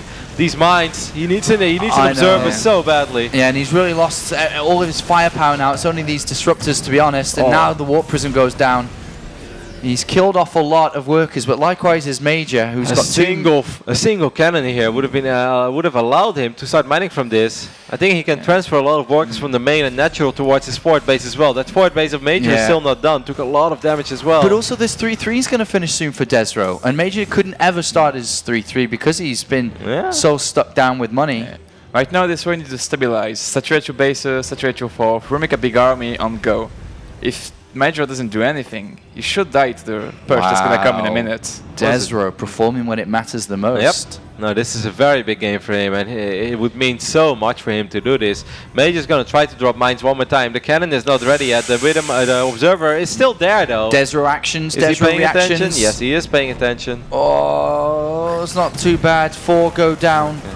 He's got another mine on this other gold base. 4 stalkers get whooped in. They should be fine to deal with it. Yep, observer's a little bit out of position. Focus the mine, focus the mine. Yes, he does get the mine. Well done there by Desro. Okay, +3 attack now started for Major, who's getting a little bit more active in the map, moving out his forces. Okay, clash on the left side of the map. Oh, wow. Desro balls. Desro balls one more time, baby. Blinks forward, catches quite a lot of that army, actually. I think that's a fair trade for Desro has done such a good job in just refusing to allow Major to get that critical mass of bio, right? Yeah. Because it's been like pretty close multiple times where if you don't get a decent hit, then you're just going to die immediately and all of his units were going to melt. But he just keeps chipping away at the army of Major. Looks like he's going to do what Drogo said as well, just go for an attack now. He's got his bases mining and up and running. He goes into the middle of the map. Desro ball time sends one in, and that's a pretty decent start to this one. The second one not as good, but be careful, okay. Observer. There's another one! Oh, he picks up last minute, but there's he gets his 2 minimax! The third one! Desro! He's performing, Roddy! He's doing Desro's gonna do it! He's doing it when it matters the most. Still has to be a tiny bit careful. Not a disruptor shot connecting with 4 or 5 units. Desro, but I think Desi is going to do it. Desro! 1 map win versus 13 map losses against Major. That's the Desro! Desro! Desro! GG! Wale! Canada wins 4-2 against Mexico. And Desro, being 1-13 in his career against Major, gets a win when it matters the most. In sort of the ace match over here. In this war, this could have got very risky for Canada, man. Like if you lose this one, I don't know what the last map is going to be, but we all know that Major has what it takes to defeat either Hawk or Scarlet, as he already done it in this war. So what a big victory for Desro, probably the biggest one he's had in NationWars, and that's amazing for him. And what a game too! It wasn't a game where he was like, "Oh, I got you with my special all-in." No, it was a legit macro game, and he was a little bit behind at the beginning, I feel. Yep, because it felt like his opening wasn't really achieving what he was looking for, but it's just a very strong mid-game, excellent use of the disruptors. You can truly see he's been playing a lot with the unit. He stayed patient, maybe fell apart a tiny bit against the Widowmine drop, but then he did exactly what Drogo said, you know, just recollect yourself, and stay calm and composed, take care of the mines, build up an army and go again. And that clash in the middle of the map was so sick. Yeah, the mine also damaged the medevac, and then he blinked forward and he got 2 full medevacs. Oh, what a great win for him, man. I'm pretty happy for Desi. Into the winners match now. They have knocked Mexico down. They must play tomorrow, Mexico, in the losers match. It's also revenge from the previous season where Mexico did beat Canada, and this time it's turned around. Hello, thanks for your tweet. Hashtag NW3. Beach and Craft. Portio Molelos. Max with Sister Freedom. See that? Pretty sick, man. Not bad, not bad. And hashtag NW3, Mo Man, and O Gaming TV. Nice Christmas tree. Man, he's going to be playing Starcraft while like getting stung all the time by that Christmas tree. Oh, damn it. Major, go, go, go. Terran Power, lunchtime praying for Mexico. Thank you, Mexa Warrior. Love these tweets, and cheeky Mexican beer too. No work now till the 4th of Jan. Pizza in oven. That's a pretty sick poster above the screen. I think it's more sick that he doesn't have to work until the 4th of January. That's pretty amazing too, man. That's like 4 congratulations, weeks, Dan. Like, enjoy your time. That seems like an amazing December to me. What is it, like December 10? He's living the Claris life over here. Claris is like on the 2nd of December, like last cast of the year. It's like, last cast of the year, boys. Like, see you in January. It's like I'm looking at my agenda. It's like, man, I got 14 more shows. Damn it. What am I doing wrong? Should have been full-time employed after all. Oh, so sick. And we're going to be going over very shortly, of course, to the winners interview. It'd be good to hear from Team Canada and, of course, Team Desro. He's going to be smiling ear to ear, man. Yeah. Don't smile too much, Desro. There's a good chance you play against Holland later, and that's where things will start crumbling down. Roddy's passion's going to be there. Roddy's passion is always there. It's going to be really shown today, though. When has Roddy's passion not been there? Never, Kev. You are the most passionate guy I know, especially compared to me and Drogo. Day 1 of the beta, Roddy was there. 5 years later, he's still there. Yeah, he is, man. Hashtag Roddy Passion. Are we ready down there yet? Well, not yet. Still waiting for Team Canada to get onto Skype. That's where I was probably like running around this house. He's running around his house. Like through the streets. Woohoo! He's like singing the national anthem right now. Sporting maple syrup all over his body. Like, yeah! Yeah! Go, baby! Maple syrup, baby! So sick! Hashtag Panda Tribe. Sorry? Hashtag Panda Tribe. Panda Tribe, yeah, that's right. He's putting on the hat right now for the interview. Yeah, he's going to be over the moon, man. Yeah, nah, that's great. I mean, so would I be, you know.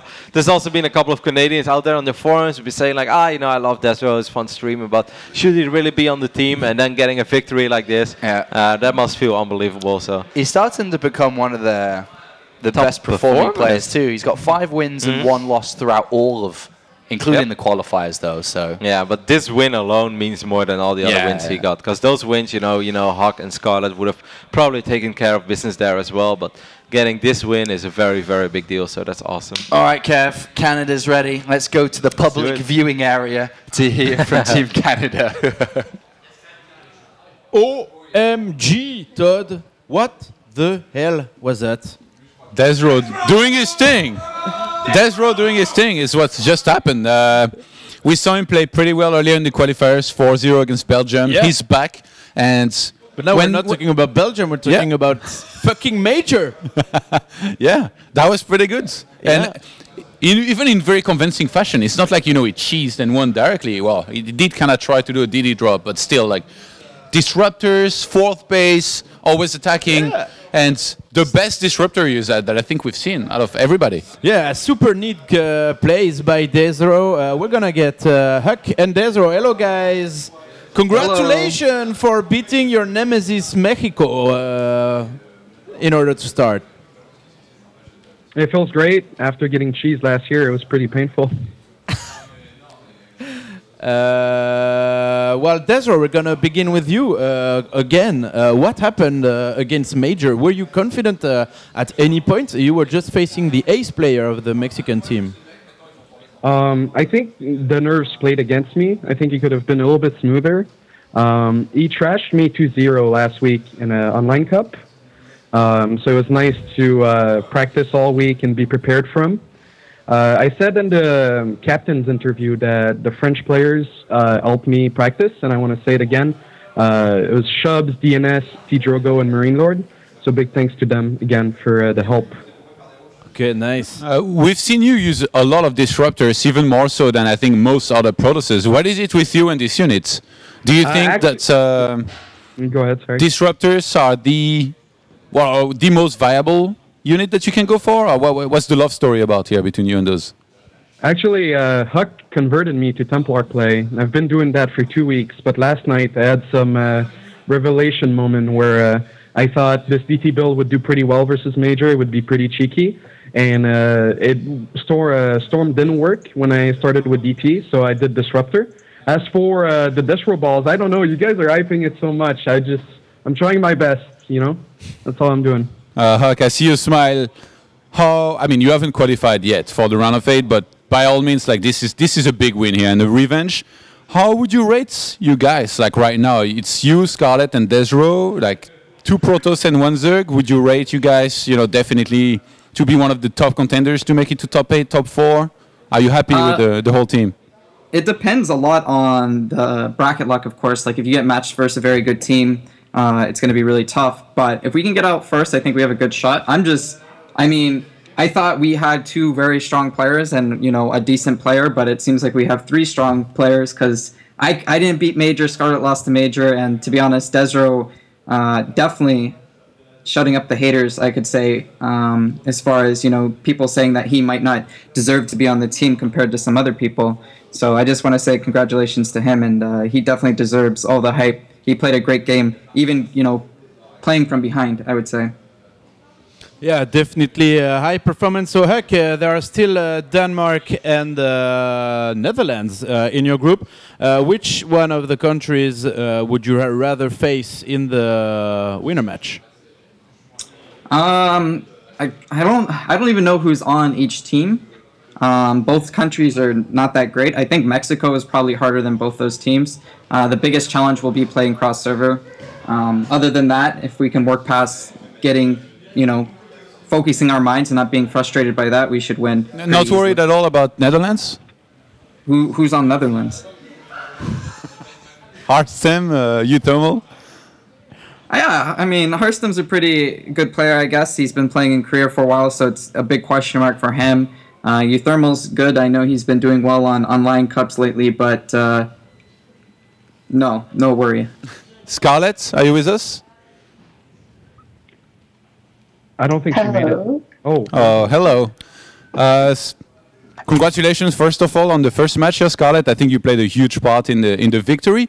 Can you tell us or take us through your practice a little bit? Because we were theorizing a lot about how much we think you're playing right now. So tell us a little bit like how much you've been practicing and about the games that you played today here a little bit as well, if you can, please. I played a bunch of games like a few weeks ago and a bunch of games in the past few days. I think I didn't play as well in the tournament as I did on ladder. But it's lucky I didn't play Protoss because I have trouble against them. Game 3 against Major, that map, I just veto it because I think it's a terrible map. It got pretty hard spawns. I tried to do it all in. I messed up like 20 times. But I hope it made a really entertaining game. It was very weird to play. But yeah, I think I'm going to get better as the tournament goes on. Like if we keep advancing, I think I'll play better every single round. So I just hope we can advance from the group and then easily win Renovate and do well in Paris. Nice. Well, we're really happy to see that all the Canadian team is in shape, and it looks like a strong contender for the other teams. Have you seen the other groups matches, like China has been doing very well, Ukraine? Is there new players that you didn't see coming and that now you're considering as a potential danger in this tournament? Well, I think the best players from the other matches are actually just my teammates, Notre and Vi. They've done really well. So I think if we have to play Ukraine or Poland, those will be really hard matches. In terms of China, I know Shigua did well, Maxed did well. They've always been pretty good players, but I don't think it's too unexpected. Okay, nice. Last question, Huck, do you have something to say for the French selection? They reached the second place of their group. If you are so confident, you will be first of your group, so you might face France in the quarterfinals. Does that mean something to you? Yeah, I mean, in the previous interview I did leading up to this, I said France was a pretty strong team, Ukraine, Poland. France obviously being probably the strongest second place team right now. But to be honest, looking at the groups, the top 8 are going to be, it doesn't matter almost because all the teams are going to be really high level. We're just going to focus on doing our best individually and then hopefully winning games when it matters. But France is very good. Their team's pretty scary. And I'm personally, most worried about Marine Lord. I think Little Bo is slacking a little bit just because he did lose to Maro. Even though I don't think Maro is a bad player or anything, I think everybody expected Little Bo to perform a little bit better on Legacy of the Void since he's been practicing for so long. We'll see if he can get there by time we play them, if we do play them. Hey, thank you very much. So guys, well, congratulations again. Some noise for Desro, please, in the studio. Which is becoming a legend here. We'll see you in the winner match, guys, girls. Thank you very much for this interview. Thank you. Ciao, thank you. Awesome games. This NationWars Group C is going pretty well, Todd. Yeah, it's going really well, and looking forward to the next match as well, because we had a few surprises, and I'm sure there's going to be a few more in stores. But let's go back to respectively the French and English broadcast with our casters. Thank you very much, guys. Always fun to hear what you've got to say and so on. But Huck said that the Netherlands, he doesn't even know who's on the team. I came here with the best intentions to be as neutral as possible, I was like, it's going to be a little bit biased for Holland, but I'm not going to go overboard. And after what Hawk just said there, 4-0, Cap the King. Can't wait for my boys. We're going to demolish Denmark first, and then Hawk, he will know about Holland. He will know every player, their first name, their last name, where they went to elementary school. That's how much the punishment Which is going to be. city they're from in the Netherlands. Exactly. No, their favorite mayonnaise. The Shrek-tening of the century is coming. Like, I really wanted to be unbiased today, but I cannot hold it any longer. It's coming out. It's just around the corner. Our second match of the evening is going to be the Netherlands versus Denmark. We're all excited here. We'll go to a quick break, and when we come back, it's time for game 2.